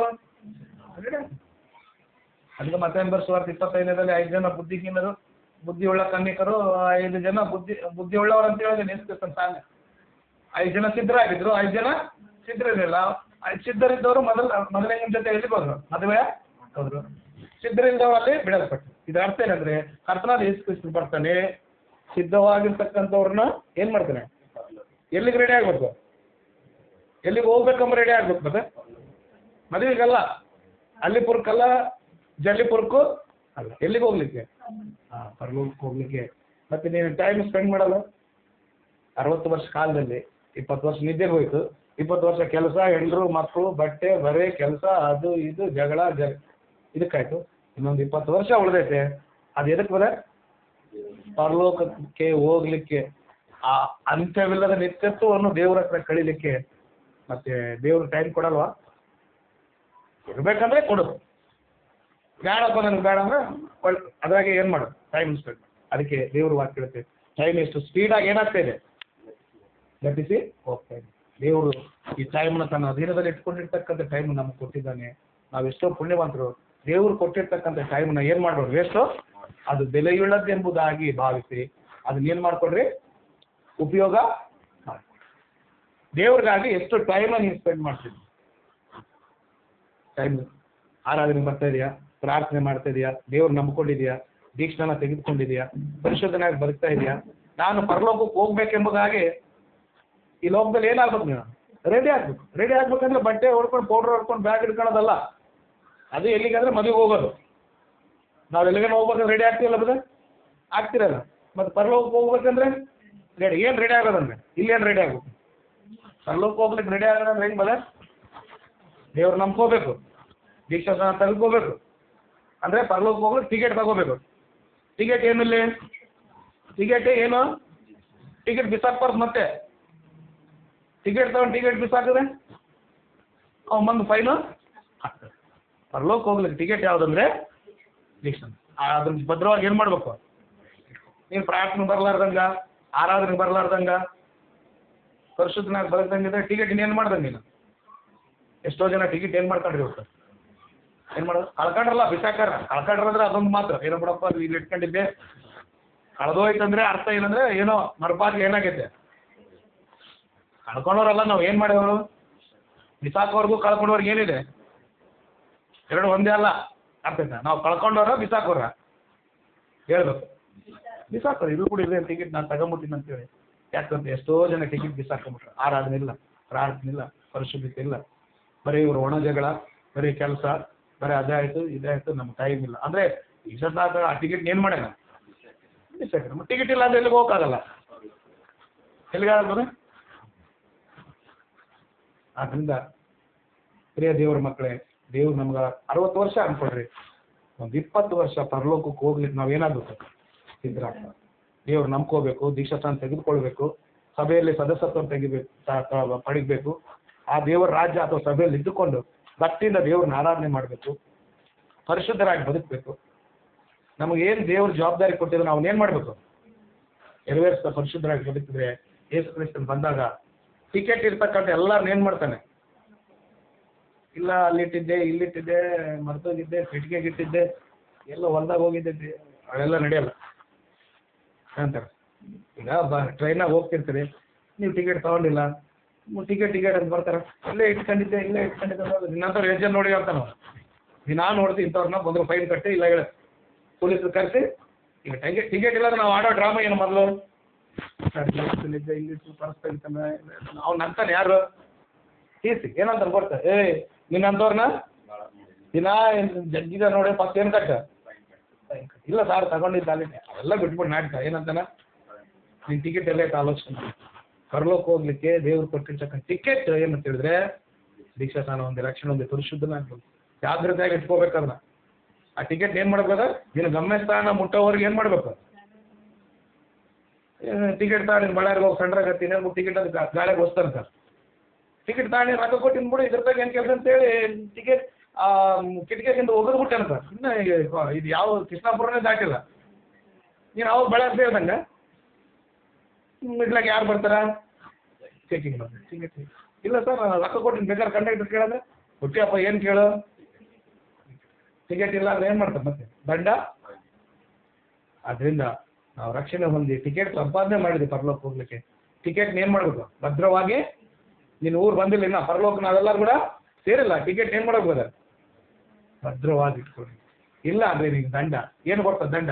ನಿತ್ಯ ಶಿಕ್ಷೆ, ಹುಡುಗಾಟ ಅಲ್ಲ. ಆದ್ರಿಂದ ದೇವರು ನಮ್ಗೆ ಏನು ಕೊಟ್ಟಿದ್ದಾನೆ? ಈ ಟೈಮ್ನ ಕೊಟ್ಟಿದ್ದಾನೆ. ದೇವ್ರಿಗಾಗಿ ನೀನು ಎಷ್ಟು ಟೈಮ್ ಕೊಡ್ತೀವಿ? ಪರಲೋಕಕ್ಕೆ ಹೋಗ್ಲಿಕ್ಕೆ ನೀನು ಎಷ್ಟು ಸಮಯವನ್ನು ಸಿದ್ಧನಾಗ್ಲಿಕ್ಕೆ ಬಳಸ್ಕೊಳ್ತೇವೆ? ಬರೀ ನೀನು ಕೆಲಸ ಕೆಲಸ ಕೆಲಸ, ಬರೀ ಜವಾಬ್ದಾರಿ ಜವಾಬ್ದಾರಿ ಹೆಂಡ್ರು ಮಕ್ಕಳು, ಹೊಲ ಕೆಲಸ ಆಯಿತು, ಅದಕ್ಕೆ ಕಟ್ಬೇಕು, ಸಾಲ ಕಟ್ಬೇಕು, ಸೂಲ ಕಟ್ಬೇಕಲ್ಲ, ಅಷ್ಟೊಳಗೆ ನೀವು ಟೈಮೇ ಏನಾಗುತ್ತೆ? ದೇವ್ರು ಕಟ್ಕೊಡ್ತಾನೆ ಬಾಪ ಅಂತೇಳಿ. ಈಗ ಮನುಷ್ಯರೇ ಸಾಯಿರಿ, ದೇವ್ರು ಏನು ಮಾಡ್ತಾನಂತೆ? ತನ್ನ ಬಳಿಗೆ ಕರಿತಾನೆ. ಇಲ್ಲ ಸರ್ ಟಿಕೆಟ್ ಅಲ್ಲಿಟ್ಟಿದ್ದೆ, ಇಲ್ಲಿಟ್ಟಿದ್ದೆ, ಹೋಗ್ಬೇಕಂತಿದ್ದೆ, ಮಾಡಬೇಕಂತ, ಅವೆಲ್ಲ ಏನಾಗಲ್ಲ. ಅದಕ್ಕೆ ದೇವ್ರ ಮಕ್ಕಳಾಗಿರ್ತಕ್ಕಂಥ ನಾವು ದೇವ್ರು ಕೊಟ್ಟಿರ್ತಕ್ಕಂಥ ಸಮಯವನ್ನು ದುರ್ಬಳಕೆ, ಅರ್ಥ ಆಯ್ತಾ? ಎರಡನೇದು, ಇನ್ನ ದೇವರು ನಮ್ಗೆ ಏನು ಕೊಟ್ಟಿದ್ದಾನೆ ಅಂತ ಹೇಳಿದ್ರೆ ಪ್ರಾಣ. ದೇವರು ಅಧೀನದಲ್ಲಿರ್ತಕ್ಕಂಥ ಎರಡನೇ ಸಂಗತಿ ಏನು ಬದ? ಮನುಷ್ಯರ ಪ್ರಾಣ. ಟೈಮು ದೇವರ ಅಧೀನದಲ್ಲಿದೆ, ಪ್ರಾಣ ಕೂಡ ದೇವರ ಸ್ವಾಧೀನ ಅದ. ನಮ್ಮ ಸ್ವಾಧೀನ ಅಲ್ವಾ? ಯಾಕೆ ನಿಮ್ಮ ಪ್ರಾಣ ನಿಮ್ಮ ಸ್ವಾಧೀನ ಅಲ್ಲ? ನನ್ನ ಪ್ರಾಣ ಚೆನ್ನಾಗಿ ಆಲೋಚನೆ ಮಾಡ್ರಿ. ಇಲ್ಲ ತಾನೆ? ಈ ಡಾಕ್ಟರ್ ಹತ್ರ ಹೋಗ್ತಾರೆ, ಭಾಳ ದುಡ್ಡಿರೋರು, ಹೆಂಗಾನ ಮಾಡಿ ಉಳಿಸ್ರಿ, ಎಷ್ಟು ಬೇಕಾದ್ರೂ ರೊಕ್ಕ ದುಡ್ಡು ಎಷ್ಟು ಬೇಕಾದ್ರೂ ಕೊಡ್ತೀವಿ ಅಂತ ಏನು ಹೇಳ್ತಾನೆ ಡಾಕ್ಟ್ರು? ನಾವು ಮಾಡೋ ಪ್ರಯತ್ನ ಎಲ್ಲ ಮಾಡಿದ್ವಿ. ಇನ್ನು ಯಾರಿಗೆ ಬಿಟ್ಟಿದ್ದದು? ಪ್ರಾಣ ಉಳಿಸೋರು ಯಾರು? ಪ್ರಾಣ ತೆಗಿಯೋನು ಯಾರು? ಅದು ಯಾರು ಸ್ವಾಧೀನದಲ್ಲಿದೆ? ಕೊಡೋದು ತೆಗಿಯೋದು ಆತನ ಕೆಲಸ. ಕಾರಣ ಇದೆ ಆತನ. ಈಗ ನಮ್ಮ ಅಧೀನದಲ್ಲಿ ಏನು ಇರ್ತದೋ ಅದನ್ನೆಲ್ಲ ನಾವೇನು ಮಾಡ್ತೀವಿ? ಯಥೇಚ್ಛವಾಗಿ ಬಳಸ್ಕೊಳ್ತೀವಿ. ಅದೇ ರೀತಿಯಾಗಿ ಈ ಪ್ರಾಣ ಕೂಡ ಯಾರ ಕೈಲಿದೆ? ದೇವ್ರ ಕೈಲಿದೆ, ದೇವರ ಅಧೀನದಲ್ಲಿದೆ, ದೇವ್ರ ಸ್ವಾಧೀನ. ಅರ್ಥ ಆಯ್ತಾ? ಈ ಮಾತನ್ನು ದಾನಿಯೇಲ ಪುಸ್ತಕ 5:23 ಮಾದಿಯ ಪಾರ್ತಿಕರ ಅರಸನಾದಂಥ ಬೆಲ್ಸದರಿಗೆ ದೇವ್ರು ಹೇಳ್ತಾನೆ. ಅದೇನು ಮಾಡಿದಂದ್ರೆ ತನ್ನ ದ್ರಾಕ್ಷಾರಸವನ್ನು ದೊಡ್ಡ ಪಾರ್ಟಿ ಮಾಡಿ ದ್ರಾಕ್ಷಾರಸವನ್ನು ಕುಡಿಲಿಕ್ಕೆ ಯೆರೂಸಲೇಮನ್ನು ನಾಶ ಮಾಡಿ ಅಲ್ಲಿಂದ ತಂದಿರತಕ್ಕಂಥ ಪರಿಶುದ್ಧವಾದ ಪಾತ್ರೆಗಳಲ್ಲಿ ಏನು ಮಾಡಿದಂದ್ರೆ ಆಲಯಕ್ಕೆ ಸಂಬಂಧಪಟ್ಟಂಥ ಉಪಕರಣಗಳಲ್ಲಿ ಆ ಬಟ್ಟಲು ಇರ್ತಾವಲ್ಲ ಅದರಲ್ಲಿ ದ್ರಾಕ್ಷಾರಸವನ್ನು ಹಾಕ್ಕೊಂಡು ಕುಳಿತಾ ಪಾರ್ಟಿ ಮಾಡ್ತಾ ಮಜಾ ಮಾಡ್ತಾ ತನ್ನ ದೇವತೆಗಳಿಗೆ ಏನು ಮಾಡ್ತಿದ್ದಂತೆ ಕೈ. ಇದನ್ನು ಕಂಡಂಥ ದೇವರು ಆತನಿಗೆ ತೀರ್ಪನ್ನು ಕೊಡ್ತಾ ಇದ್ದಾನೆ. ದಾನಿಯೇಲನ ಮೂಲಕ ಹೇಳ್ತೇನೆ ಅಂದರೆ, ನೀನು ಇಂಥ ದುಷ್ಕಾರ್ಯವನ್ನು ಮಾಡಿದ್ದರಿಂದ ನಿನ್ನ ಪ್ರಾಣ, ನಿನ್ನ ಸ್ಥಿತಿಗತಿಗಳು ಯಾರ ಕೈಯಲ್ಲಿವೆಯೋ, ಯಾವ ದೇವರ ಕೈಯಲ್ಲಿವೋ ಆ ದೇವರನ್ನು ನೀನು ಘನಪಡಿಸಲಿಲ್ಲ. ಆದ್ದರಿಂದ ಇವತ್ತು ರಾತ್ರಿಗೆ ನಿನ್ನ ಪ್ರಾಣ ಹೋಗಿ. ದಾನಿಯೇಲನ ಪುಸ್ತಕ 5:23. ಇಲ್ಲಿ ಸಂಗತಿ ಏನಂತ ಹೇಳಿದ್ರೆ, ವಿಷಯ ಏನಂತಿದ್ರೆ, ನಮ್ಮ ಪ್ರಾಣ ಯಾರ ಕೈಯಲ್ಲಿದೆ? ಯಾರ ಕೈಯಲ್ಲಿದೆ? ಪ್ರಾಣ ಏನು ದೊಡ್ಡದ ಸಣ್ಣದ? ಪ್ರಾಣ ಸಣ್ಣದ ದೊಡ್ಡದು ಹೇಳ್ಬೇಕು. ಮತ್ತೆ ಬರ್ಸುವ 6:25 ಹೇಳ್ತೇನೆ, ಆಹಾರಕ್ಕಿಂತಲೂ ಪ್ರಾಣ, ಬಟ್ಟೆಗಿಂತಲೂ ದೇಹ ದೊಡ್ಡದು. ಅರ್ಥ ಆಯ್ತಾ? ಅನ್ಯ ಜನರು ಇವುಗಳ ಬಗ್ಗೆ ಚಿಂತೆ ಮಾಡ್ತಾರ, ನೀವು ಚಿಂತೆ ಮಾಡಬಾರ್ರಿ ಎಂಬುದಾಗಿ ಯೇಸು ಹೇಳ್ತಾ, ಆಹಾರಕ್ಕಿಂತಲೂ ಯಾವ್ದು ದೊಡ್ಡದು? ಪ್ರಾಣ ಪ್ರಾಣ ದೊಡ್ಡದ ಬರ್ತದೆ ಪ್ರಾಣ ಹೋದ್ರೆ ಮತ್ತೆ ತಗೊಂಬರಕ್ಕಾಗುತ್ತಾ? ಮತ್ತೇನು ಬರೆಸುವಂತೆ 16ನೇ ಅಧ್ಯಾಯದಲ್ಲಿ ಕರ್ತನ ಯೇಸು ಕ್ರಿಸ್ತನ 29ನೇ ವಚನದಲ್ಲಿ ಮಾತಾಡ್ತಾನೆ, ಒಬ್ಬ ವ್ಯಕ್ತಿಯು ಲೋಕವನ್ನೆಲ್ಲ ಸಂಪಾದಿಸಿಕೊಂಡು ಅವನು ಪ್ರಾಣ ನಷ್ಟಪಟ್ರೆ ಅವನಿಗೇನು ಲಾಭ? ಎಲ್ಲ ಐತೆ, ಪ್ರಾಣ ಹೋಯ್ತು ಅನ್ಕೊಡ್ರಿ, ಏನ್ ಲಾಭ? ಏನ್ ಮಗ ಏನ ಲಾಭ ಐತೆ?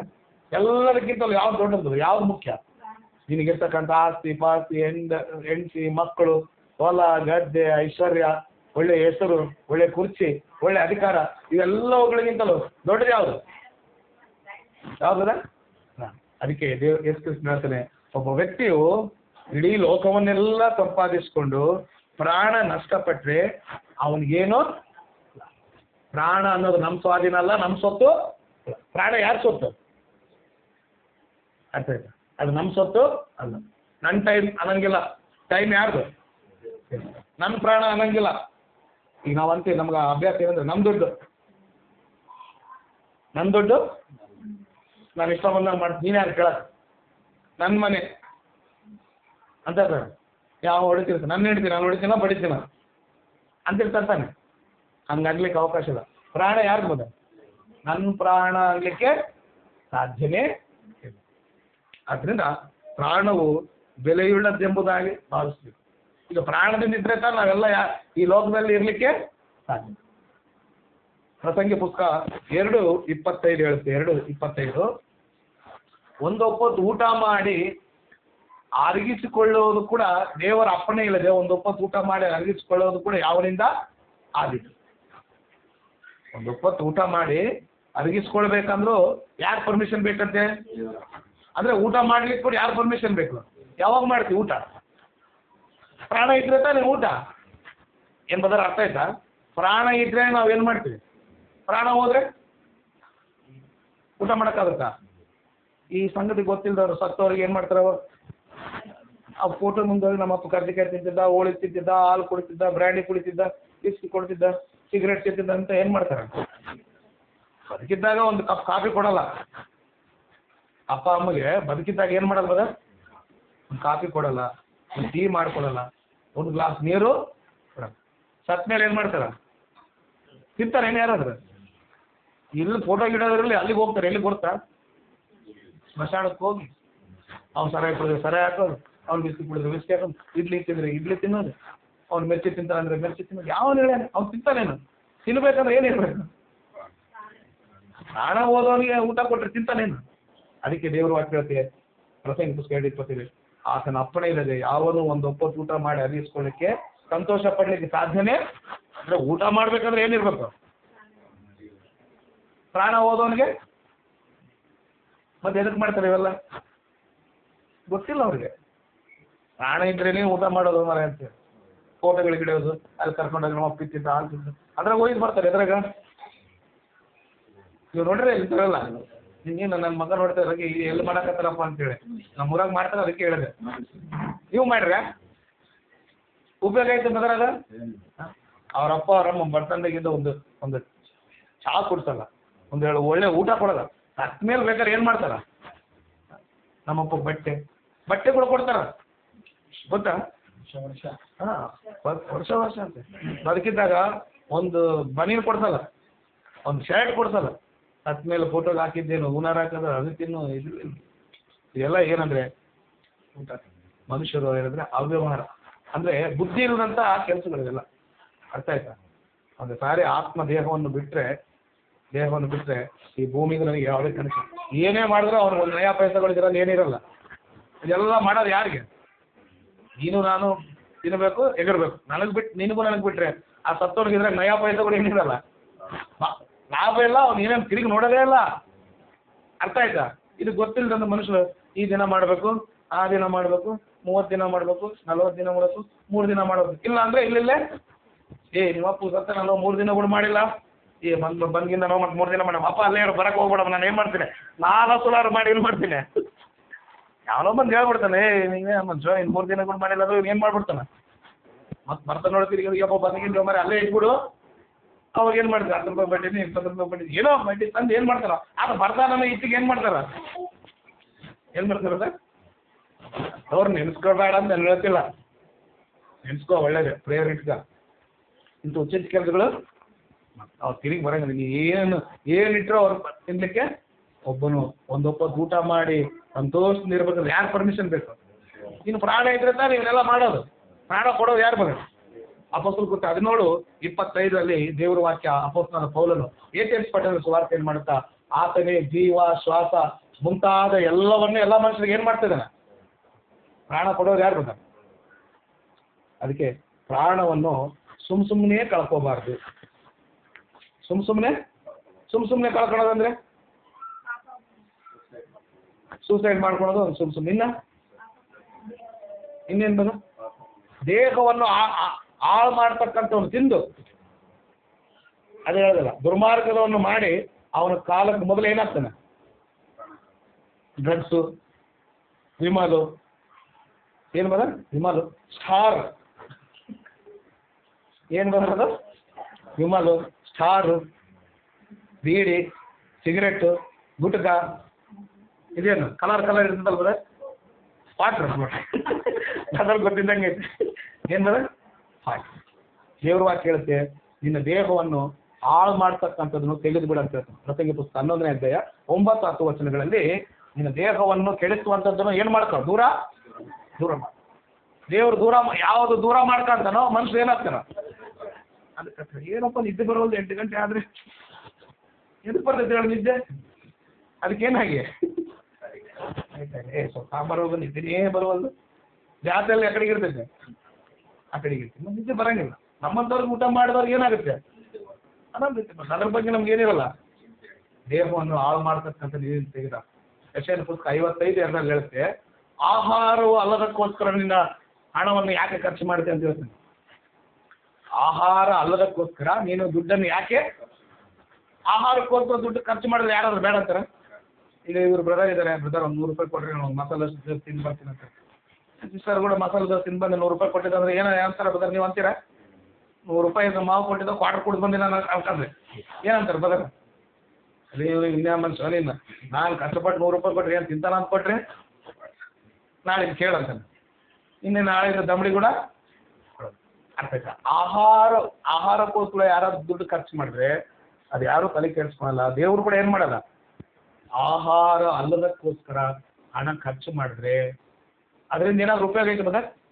ಈಗ ಜಾಸ್ತಿ ದುಡ್ಡು ಮನುಷ್ಯರು ಯಾವ್ದಕ್ಕೆ ಖರ್ಚು ಮಾಡ್ತಾರೆ? ಏನು ಬದ? ಈಗ ಗೌರ್ಮೆಂಟ್ ಜಾಸ್ತಿ ದುಡ್ಡು ಟ್ಯಾಕ್ಸ್ ಯಾವ್ದ್ರಿಂದ ಬರುತ್ತಾ? ಆಹಾರದಿಂದ ಬರುತ್ತಾ? ಆಹಾರ ಅಲ್ಲದವ್ರಿಂದ ಬರುತ್ತಾ? ಇಲ್ಲಾದ್ರೂ ನಾವು ಟ್ಯಾಕ್ಸ್ ಇನ್ಸ್ಪೆಕ್ಟ್ರ್ ಗುಟ್ಕ, ವಿಮಲು, ಡ್ರಿಂಕ್ಸು, ಸಿಗರೆಟ್ಟು ಇವರಿಂದ ದೇಶಕ್ಕೆ ಏನಾಗಿದೆ? ಟ್ಯಾಕ್ಸ್ ಜಾಸ್ತಿ. ಹಂಗಂತ ಅವ್ನು ಉಪಯೋಗ ಮಾಡ್ಬೇಕಾ? ದೇವ್ರ ಮಾತು ಕೇಳ್ತೆ, ಆಹಾರ ಅಲ್ಲದಕ್ಕೋಸ್ಕರ ನೀವು ದುಡ್ಡು ಯಾಕೆ ಖರ್ಚು ಮಾಡ್ತೀವಿ? ಆಮೇಲೆ ಓದ್ಬೋದು ಯೆಶಾಯನ ಪುಸ್ತಕ 55:2 ಇರುತ್ತೆ, ಆಹಾರ ಅಲ್ಲದಕ್ಕೋಸ್ಕರ ದುಡ್ಡು ಯಾಕೆ ಖರ್ಚು? ಕಾರಣ ಏನು ಗೊತ್ತಾ? ಮನುಷ್ಯರು ಕುಡಿದು ಇಂಥವುಗಳನ್ನು ತಿಂದು ನಮ್ಮ ಕಾಲಕ್ಕೆ ಮುಂಚೆ ಏನಾಗ್ತದೆ? ಇವತ್ತು ಜಾಸ್ತಿ ಜನ ಸಮಾಜದಲ್ಲಿ ಸಾಯೋರು ಯಾರು ಅಲ್ಲ, ಮುದುಕರಲ್ಲ. ಯಾರು ಬದ? 20, 25 ಇರ್ತಾವ, 30. ಅವನು ಆಗ ಕುಡ್ದು 60 ವರ್ಷ ಆದಂಗೆ ಆಗುತ್ತೆ. ನಮ್ಮ ಊರಿನಲ್ಲಿ ನಾನು ಭಾಳ ಜನ ನೋಡೀನಿ. ನಾನು ಎತ್ತಿ ಆಡಿಸಿ ಹುಡುಗರು ನೋಡಿದ್ರೆ ನನಗೆ ಅಂಕಲ್ ಆಗ್ಯಾರ. ಕಾರಣ ಏನು ಗೊತ್ತಾ? ಇದೆಲ್ಲ ಹೋಗಿ ಮುದ್ದೆ ಮಕ್ಕ ಬಂದು ಹೆಂಗಾಗ್ಯಾರಂದ್ರೆ ನಾನು ಅವ್ರನ್ನ ಅಂಕಲ್ ಅನ್ಬೇಕು, ನಾನು ಅವ್ರನ್ನ ದೊಡ್ಡಪ್ಪ ಅನ್ಬೇಕು. ಹಂಗಾಗ ನಾನು ಎತ್ತಿದ್ದು ಆಡಿದ ಹುಡುಗರು ನಾನು ನೋಡಿದ್ರೆ ಹೆಂಗೆ ಮಿರ ಅಂದ್ರೆ ಸುಮ್ಮನೆ ಹೇಳ್ತಾ ಇದ್ದೀನಿ. ಅದು ಮಿರ ಅಂದ್ರೆ ಬ್ರದರ್ ಏನಪ್ಪ ಅವ್ರ ಬಗ್ಗೆ ಜಿಗ್ಗಿ ಹಾಕಂದ್ರೆ ಅಂತ ಬೇಡ್ರಿ. ಇಂಥ ಕಟ್ಟ ರೈಟ್ ಚೆನ್ನಾಗಿದೆ ಅಂತಾನೆ. ಅದೇ ಚೆನ್ನಾಗಿದ್ದೀನಿ ಅಂದರೆ ದೇವ್ರು ಕೊಟ್ಟಿರ್ತಾರೆ ಆರೋಗ್ಯ. ನಾನು ಎತ್ತಿ ಆಡಿ ಏನೇನೋ ಹೋಗಲೇ ಬಾರ್ಲ ಅಂದು ಊಟ್ರೆ ಹೆಂಗೆ ಗೊತ್ತಾ? ಅವಾಗ ಹೆಂಗಾಗ ಅಂದರೆ ಮದುವೆ ಇಲ್ಲ ಏನಿಲ್ಲ, ಮದುವೆ ಆಗ ಇಬ್ಬರು ಮಕ್ಕಳಾಗಿರ್ತಾರೆ, ಕುಡ್ದು ಹೊಟ್ಟೆ ಏನಾಗಿದೆ ಹಿಂಗೆ ಬಂದಿರುತ್ತೆ. ಇವು ಏನಾಗಿರುತ್ತೆ ಗೊತ್ತಾ? ಈ ಮುಖ ಎಲ್ಲ ಏನಾಗಿರ್ತದೆ? ಬಾವು ಕಡುಗುಡ್ಡೆಲ್ಲ ಯಾವಾಗಲೂ ಅವರವರವ ಕೆಂಪುಗ, ಈ ಮುಖ ಎಲ್ಲ ಬಾಡಿ ಇಲ್ಲೆಲ್ಲ ಕಾಲೆಲ್ಲ ಸಣ್ಣ ಕೂದೆಲ್ಲ ಇಲ್ಲಿ ಇಟ್ಕೊಂಡು ಅವನು ಅವು ಇವು ಆಡ್ಸೋಣ, ಟೀ ಕುಡಿತೀನಿ 10 ರೂಪಾಯಿ ಕೊಡೋಣ, ಇಡ್ಲಿ ತಿಂತೀನಿ 5 ರೂಪಾಯಿ ಕೊಡೋಣ, ನಮ್ಮ ಸಾರ್ ಆದ್ರೆ ಕೊಡೋದೇ ಇಲ್ಲ, ಬಾ ಇಡ್ಲಿ ಕೊಡ್ತೀನಿ ಅಂತ. ಯಾಕಂದ್ರೆ 10 ರೂಪಾಯಿ ಕೊಟ್ಟರೆ ಹೋಗೋದೇ ಡೈರೆಕ್ಟ್ ಸಿಲಿಂಡರ್ ಅಂತ ಗೊತ್ತು, ಡ್ರಗ್ ಸೇರ್ಸಕ್ಕೆ ಹೋಗ್ತಾನೆ ಅಂತ ಗೊತ್ತು. ಹೌದಲ್ಲ ಬದ? ಪ್ರಾಣನ ಏನು ಮಾಡ್ಕೊಡ್ತಿದ್ರು ಮನುಷ್ಯರಿಗೆ? ಪ್ರಾಣದ ಬಗ್ಗೆ ಏನಿಲ್ಲ. ಅರಿವಿಲ್ಲ. ಪ್ರಾಣ ತುಂಬಾ ಬೆಲೆಯುಳ್ಳದ್ದು, ಬಹಳ ದೊಡ್ಡದಂತ ಯೇಸು ಕ್ರಿಸ್ತ. ಒಬ್ಬನು ಸರ್ವಲೋಕ ಸಂಪಾದನೆ ಮಾಡಿಕೊಂಡು ಪ್ರಾಣ ಕಳ್ಕೊಂಡ್ರೆ ಅವನಿಗೇನು ಲಾಭ. ಆದ್ರಿಂದ ದೇವರು ಕೊಟ್ಟಿರ್ತಕ್ಕಂಥ ಆಯುಷ್ ಕಾಲವನ್ನು ನಾವು ಹಾಳು ಮಾಡ್ಕೋಬಾರ್ದು. 16:26 ಮಾತು ಮತ್ತೆ ಬರೆಸುವಂತಲ್ಲಿ, ಒಬ್ಬನ ಲೋಕವನ್ನೆಲ್ಲ ಸಂಪಾದನೆ ಮಾಡ್ಕೊಂಡು ಪ್ರಾಣ ಹೋದ್ರೆ ಅವ್ನಿಗೇನು, ಎಷ್ಟೆಷ್ಟೋ ಶ್ರೀಮಂತರು, ಎಷ್ಟೆಷ್ಟೋ ಐಶ್ವರ್ಯವಂತವರೆಲ್ಲ ಏನಾಗ್ತಿದಾರೆ, ಸಾಯ್ತಾ ಇದ್ದಾರೆ. ಏನ್ ತಗೊಂಡು ಹೋದ್ರ ಬೋದ? ಏನಾದ್ರು ತಗೊಂಡು ಹೋಗೋಕ್ಕಾಗುತ್ತಾ? ಯಾಕೆ ತಗೊಂಡು ಹೋಗೋಕ್ಕಾಗಲ್ಲ ಹೇಳ್ರಿ? ತಗೊಂಡು ಹೋಗಕ್ಕೆ ಯಾಕಾಗಲ್ಲ? ನಮ್ದೇನು ಅಲ್ಲ ಇಲ್ಲ. ನಿಮ್ದೇನಾದ್ರೂ ಇದ್ರೆ, ನಿಮ್ದೇನಾದ್ರೂ ನಮ್ದೇ ಅಂತ ಹೇಳಿದ್ರೆ ಅದೇನಾಗಿರ್ಬೇಕು ಗೊತ್ತಾ? ನೀನು ಬರೋವಾಗ ತಗೊಂಡು ಬಂದಿರಬೇಕು, ಹೋಗೋವಾಗ ತಗೊಂಡು ಹೋಗು. ಆಗುತ್ತಾ ಬದ? ಈಗ ನೋಡಪ್ಪ, ಇದು 10 ಎಕರೆ ನಂದು, ಇವು 1000 ಕುಡಿಯಲ್ಲ, ನಾನು ಓಟು ನನ್ವೇ. ತಗೊಂಡೋಗಿ ನೋಡು, ಒಂದು ತಗೊಂಡೋಗಿ ನೋಡೋಣ, ಒಂದು ಇಡೀ ಮಣ್ಣು ತಗೊಂಡೋಗಿ ನೋಡೋಣ. ಬರೋ ಹೊತ್ನಾಗ ಏನು ತಗೊಂಡು ಬರೋಕ್ಕಾಗಲ್ಲ, ಹೋಗೋ ಹೊತ್ನಾಗ ಕಾರಣ ಏನು? ಅದು ಯಾವುದು ನಿಂದು? ಎಲ್ಲ ಯಾರ್ದು? ನಾವು ಈ ಲೋಕವನ್ನು ಬಿಟ್ಟು ನಮ್ಮ ಜೀವಿತ ಕಾಲ ಮುಗಿದಾಗ ನಮ್ಮ ಪ್ರಾಣ ಹೋಗ್ಬೇಕಾದ್ರೆ ಏನು ತಗೊಂಡ್ಕೊಂಡು ಹೋಗೋಕ್ಕಾಗಲ್ಲ. ಅದಕ್ಕೆ ಅದು ನಂದು, ಇದು ನಂದಂತ ಏನು ಮಾಡಬಾರ್ದು, ಜಂಬ ಕೊಚ್ಕೋಬಾರ್ದು, ಜಗಳ ಮಾಡಬಾರ್ದು. ಕೊಡಲ್ಲ ಬಿಟ್ಬಿಡು. ಏನು ಮಾಡ? ಕೊಡಲ್ಲ ಅಂದ್ರೆ ಏನು ಮಾಡಬೇಕು? ದೇವ್ರು ನೀನು ಏನು ಮಾಡ್ತಾನೆ? ಕಾಪಾಡ್ತಾನೆ. ಅಲ್ಲಿ ಹೋಗಿದ್ದನ್ನ ದೇವರು ಏನೇನು ಮಾಡ್ತಾನೆ ನಿನಗೆ? ಯಾವುದೋ ಒಂದು ರೂಪದಲ್ಲಿ ಏನು ಮಾಡ್ತಾನಲ್ಲ, ಕೊಡ್ತಾನೆ ಇಲ್ವಾ? ಆದ್ದರಿಂದ ಪ್ರಾಣವನ್ನು ನಷ್ಟಪಡಿಸ್ಕೊಬಾರ್ದು. ಪ್ರಾಣ ದುಡ್ಡು. ಪ್ರಾಣವನ್ನು ದೇವರು ನಮಗೆ ಆಶೀರ್ವದಿಸಿ ಏನು ಮಾಡಿದ್ದಾರೆ?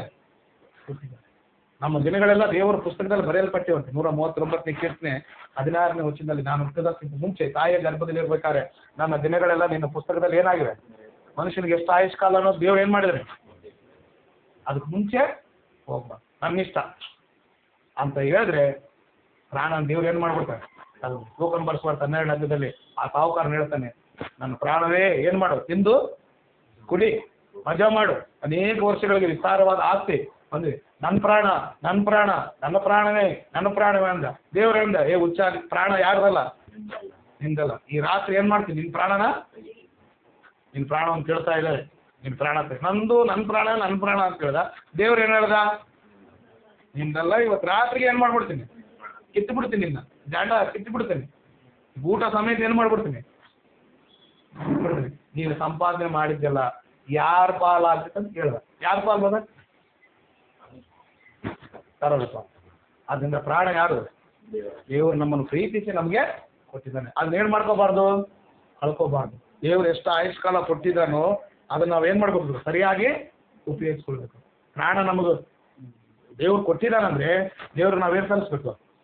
ಕೃತಜ್ಞತೆಗಳನ್ನು ಸಲ್ಲಿಸಬೇಕೆಂಬುದಾಗಿ ದೇವ್ರ ವಾಕ್ಯ ನಮಗೆ ಸ್ಪಷ್ಟವಾಗಿ ಹೇಳ್ತಾ ಇದೆ. ಆದ್ರಿಂದ ದೇವ್ರು ಕೊಟ್ಟಿರ್ತಕ್ಕಂಥ ಆಯುಷ್ ಕಾಲವನ್ನು ನಾವು ಹಾಳು ಮಾಡ್ಕೋಬಾರ್ದು. 3ನೇದು ಏನಂತ ಹೇಳಿದ್ರೆ, ಸಮಸ್ತವನ್ನು, ಮನುಷ್ಯನಿಗಿರ್ತಕ್ಕಂಥ ಸಮಸ್ತ. ಯೋಬನ ಪುಸ್ತಕ 1:12 ಸೈತಾನ ಮಾತಾಡ್ತಾ ಯೋಬನ ಬಗ್ಗೆ ಹೇಳ್ತಾನೆ, ಇಗೋ ಆತನಿಗೆ ಉಂಟಾದ ಸಮಸ್ತವೂ ನಿನ್ನ ಕೈಯಲ್ಲಿದೆ ಎಂಬುದಾಗಿ ಹೇಳ್ತಾನೆ. ಮನುಷ್ಯನಿಗಿರ್ತಕ್ಕಂಥ ಸಮಸ್ತವು ಯಾರ ಕೈಯಲ್ಲಿದೆ? ಯಾರ ಕೈಯಲ್ಲಿರ್ಬೋದು? ಯಾರ ವಶದಲ್ಲಿದೆ? ಬರೀ ಸಮಯ, ಪ್ರಾಣ ಅಲ್ಲ, ಮನುಷ್ಯನಿಗಿರ್ತಕ್ಕಂಥ ಸಮಸ್ತವೂ ಕೂಡ ಯಾರ ಅಧೀನದಲ್ಲಿದೆ? ಎಲ್ಲವೂ ದೇವ್ರದೇನಬದ. ಒಂದೊಂದ್ಸಲ ಸೈತಾನ ಹೇಳಿದ್ರು ಕೂಡ ನಿಜ ಹೇಳ್ತೇನೆ ಅಂದ್ರೆ ಫುಲ್ ನಿಜ ಹೇಳಲ್ಲ, ಅರ್ಧ ನಿಜ ಇರ್ತೈತೆ. 1 ಲೀಟ್ರ್ ಹಾಲ್ನಾಗ ಅರ್ಧ ಲೀಟ್ರ್ ಏನಿರ್ತೈತೆ? ಅರ್ಧ ಲೀಟ್ರ್ ಆ ಕಡೆ ಹಾಲು ಅನ್ನಕ್ ಬರಲ್ಲ, ಈ ಕಡೆ ಏನನ್ನಕ್ ಬರಲ್ಲ. ಅಲ್ಲಿ ಸೈತಾನ ಹೇಳಿದ್ರೆ ಅರ್ಧ ಸುಳ್ಳು ಇರ್ತೈತೆ, ಅರ್ಧ ನಿಜ. ಅವಾಗ ಹೇಳ್ತಾನೆ ಯೋಬನ ಬಗ್ಗೆ, ಆತನಿಗೆ ಉಂಟಾದ ಸಮಸ್ತವು ಯಾರ ಕೈಯಲ್ಲಿದೆ? ನಿನ್ನ ಕೈಯಲ್ಲಿದೆ. ಆದ್ರಿಂದ ನಮ್ಮ ಸಮಸ್ತವು ದೇವರ ವಶದಲ್ಲಿದೆ. ಸಮಸ್ತವು ಕೂಡ ದೇವರ ವಶದಲ್ಲಿದೆ. ಎಲ್ಲವೂ ದೇವರದೇ. 50ನೇ ಕೀರ್ತನೆ 10-12 ವಚನಗಳು ಹೇಳ್ತಾನೆ, ಎಲ್ಲಾ ಪ್ರಾಣಿಗಳು, ಎಲ್ಲಾ ಜೀವರಾಶಿಗಳು ನನ್ನವೇ ಎಂಬುದಾಗಿ ಹೇಳ್ತಾನೆ ದೇವರು. 50ನೇ ಕೀರ್ತನೆ 10-12 ವಚನವೇ ಎಲ್ಲಾ ಜೀವರಾಶಿಗಳು ನನ್ನವೇ ಎಂಬುದಾಗಿ ದೇವರು ಮಾತಾಡಿದೆ. ಹಗ್ಗ 2:8 ಹೇಳ್ತಾನೆ, ಬೆಳ್ಳಿ ನಂದೇ, ಬಂಗಾರ ನಂದೇ ಎಂಬುದಾಗಿ ಹೇಳ್ತಾನೆ. ಎಸ್ಕೇಲ್ ಪುಸ್ತಕ 18:4 ಹೇಳ್ತಾನೆ, ಎಸ್ಕೇಲ್ ಪುಸ್ತಕ 18:4 ಎಲ್ಲಾ ಮನುಷ್ಯರು ನನ್ನ ವಶದಲ್ಲಿದ್ದಾರೆ ಎಂಬುದಾಗಿ ಹೇಳ್ತಾನೆ. ಎಲ್ಲಾ ಮನುಷ್ಯರು ನನ್ನ ವಶದಲ್ಲಿ ಇದ್ದಾರೆ ಎಂಬುದಾಗಿ ಹೇಳ್ತಾನೆ. 24ನೇ ಕೀರ್ತನೆ 1ನೇ ವರ್ಷ ಹೇಳ್ತೆ, ಭೂಮಿಯು ಅದರಲ್ಲಿರುವ ಸಮಸ್ತವು ಯೆಹೋವನದ್ದೇ ಎಂಬುದಾಗಿ ಹೇಳ್ತಾನೆ. ಭೂಮಿಯು ಅದರಲ್ಲಿರುವ ಸಮಸ್ತವು ಯೆಹೋವನದ್ದೇ ಎಂಬುದಾಗಿ ದೇವರು ವಾಕ್ಯ ಹೇಳ್ತಾನೆ. ಆದ್ರಿಂದ ದೇವ್ರ ವಾಕ್ಯ ಏನ್ ಹೇಳ್ತಾರೆ? ಸಮಸ್ತವು ಯಾರ್ದು? ಸಮತ್ವ ಯಾರ್ದು ಬದ? ಸಮತ್ವ ಅಂದ್ರೆ ಭೂಮಿ. ಭೂಮಿ ಯಾರ್ದು? ಭೂಮಿ ದೇವ್ರದೇನ? 24ನೇ ಕೀರ್ತನೆ 1 ವರ್ಷ ಹೇಳ್ತೇನೆ, ಭೂಮಿ ನನ್ನದೇ. ಭೂಮಿ ವಿಮೋಚನೆ ಕಾಂಡ 19:6 ಕೂಡ ಭೂಮಿ ನನ್ನದೇ ಎಂಬುದಾಗಿ ಹೇಳ್ತೇನೆ. ಆಕಾಶ, ಆಕಾಶ ಯಾರ್ದು ಬದ? ಏನು ಪ್ರೈಮ್ ಮಿನಿಸ್ಟರ್? ಆಕಾಶ ಯಾರ್ದು? ದೇವರದೇ ಎಂಬುದಾಗಿ 89ನೇ ಕೀರ್ತನೆ 11ನೇ ವರ್ಷದಲ್ಲಿ ಹೇಳ್ತಾನೆ, ಆಕಾಶವು ನನ್ನದೇ ಎಂಬುದಾಗಿ ಮಾತಾಡ್ತಾನೆ ದೇವರು. ಆಕಾಶ ಕೂಡ ಯಾರು ಬದ? ದೇವರು. ಸಮುದ್ರ 95ನೇ ಕೀರ್ತನೆ 4ನೇ ವರ್ಷದಲ್ಲಿ, ಸಮುದ್ರವು ನನ್ನದೇ. ಸಮುದ್ರ ಯಾರು ಬದ? ದೇವರು. ಆಮೇಲೆ ಪರ್ವತ ಶಿಖರಗಳು 95ನೇ ಕೀರ್ತನೆ 4ನೇ ವರ್ಷದಲ್ಲಿ ಹೇಳ್ತೇನೆ, ಪರ್ವತ ಶಿಖರಗಳು ಕೂಡ ನನ್ನವೇ ಎಂಬುದಾಗಿ ಹೇಳ್ತೇನೆ. ನದಿಗಳು ಯಾರು ಬದ? ಈ ಸತ್ಯ 74ನೇ ಕೀರ್ತನೆ 15ನೇ ವರ್ಷದಲ್ಲಿ, 74ನೇ ಕೀರ್ತನೆ 15ನೇ ವರ್ಷದಲ್ಲಿ ನದಿಗಳು ಕೂಡ ನನ್ನವೇ ಎಂಬುದಾಗಿ ಹೇಳ್ತೇನೆ. ಹಗಲು ರಾತ್ರಿ, ಹಗಲು ಯಾರ್ದು? ರಾತ್ರಿ ಯಾರ್ದು? ದೇವರು. 74ನೇ ಕೀರ್ತನೆ 16ನೇ ವರ್ಷದಲ್ಲಿ. ಸೂರ್ಯ ಚಂದ್ರ ಯಾರು? ಸೂರ್ಯ ಯಾರ್ದು ಬದ? ಸೂರ್ಯನು ನಂದೇ, ಚಂದ್ರನು ಕೂಡ ನನ್ನದೇ ಎಂಬುದಾಗಿ ಹೇಳ್ತೇನೆ. 74ನೇ ಕೀರ್ತನೆ 16ನೇ ವಚನ. ಇನ್ನು ಬಿಸಿಲುಗಾಲ, ಚಳಿಗಾಲ ನೋಡ್ರಿ, ನಮ್ದೇನ ಐತೆ, ನಮ್ದು ಯಾವ್ದಾರ ನಮ್ಮ ಕಾಲ ನಮ್ದೇನ, ಬ್ಯಾಸಿಗೆ ಏನೇನು ನಮ್ದು ಇರ್ಬೋದೇನು ಹೇಳ್ರಿ ಪ್ರಕಾಶ್ ಬದ? ಯಾರ್ದೇನಲ್ಲ, ಯಾರು ಸಣ್ಣ ರೋಡ್ ದಿನಕಂತ ನನಗೆ ಯಾರೋ ಹೇಳಿದ್ರು ಮೊನ್ನೆ, ಅವ್ರದೇ ನೋಡಪ್ಪ ಅದೆಲ್ಲ ಅಂತ ಹೇಳಿದ್ರು. ಅಲ್ಲ ಏನಂಗ ಬೇಸವಿ ಕಾಲ ಚಳಿಗಾಲ ಅಂದ್ರೆ ಬಿಸಿಲುಗಾಲ ಚಳಿಗಾಲವು ಕೂಡ ನನ್ನದೇ ಎಂಬುದಾಗಿ ಹೇಳ್ತೇನೆ. 74ನೇ ಕೀರ್ತನೆ 17ನೇ ವಚನ, 74 17ನೇ ವಚನದಲ್ಲಿ ಹೇಳ್ತೇನೆ. ಇನ್ನ ಮಳೆ, ಮಳೆ ಯಾರು ಬರ? ಯಾವ ಊರವ್ರು ಮಳೆ? ಗಟ್ಟಿಯಾಗಿ ಹೇಳ್ರಿ, ಯಾರು ಮಳೆ? ದೇವರು. 28ನೇ ಯೋಬನ ಪುಸ್ತಕ 5ನೇ ವರ್ಷದಲ್ಲಿ ವರ್ಷಕ್ಕೆ ಅಂದ್ರೆ ಮಳೆಗೆ ತಂದೆ ಇದ್ದಾನೆ ಎಂಬುದಾಗಿ ಹೇಳುತ್ತೆ. ವರ್ಷ ಮೂಲಕ ತಂಡ್ರಿಲೇಡ, ಮಳೆಗೆ ತಂದೆ ಇಲ್ಲವ ಅಂತಾನೆ. ಮಳೆಗೆ ತಂದೆ ಇದ್ದಾನ ಅಂದ್ರೆ ಮಳೆಯನ್ನು ಹುಟ್ಟಿಸ್ತಕ್ಕಂಥದ್ದು, ಮಳೆಯನ್ನು ಕಳಿಸ್ತಕ್ಕಂಥವ್ನು ಯಾರು ಬದ? ದೇವರೇ ಎಂಬುದಾಗಿ 38:28ರಲ್ಲಿ ಮಳೆಗೆ ತಂದೆ ಇದ್ದಾನಂತೆ. ಆನಂತರ ಮತ್ತೇನು ಬರ್ಸುವ 5:45ರಲ್ಲಿ ಕರ್ತನಾದ ಯೇಸು ಕ್ರಿಸ್ತ ಹೇಳ್ತಾನೆ, ನಿಮ್ಮ ತಂದೆಯಾದ ದೇವರು ಒಳ್ಳೆಯವರ ಮೇಲೆಯೋ ಕೆಟ್ಟವರ ಮೇಲೆ ಏನ್ ಸುರಿಸ್ತಾ ಇದ್ದಾನೆ? ಮಳೆಯನ್ನು ಸುರಿಸೋದು ಯಾರು? ಮಳೆ ಯಾರ್ದು? ನಮ್ದಾಗಿದ್ರೆ ಏನ್ ಮಾಡ್ತಿದ್ದೆ?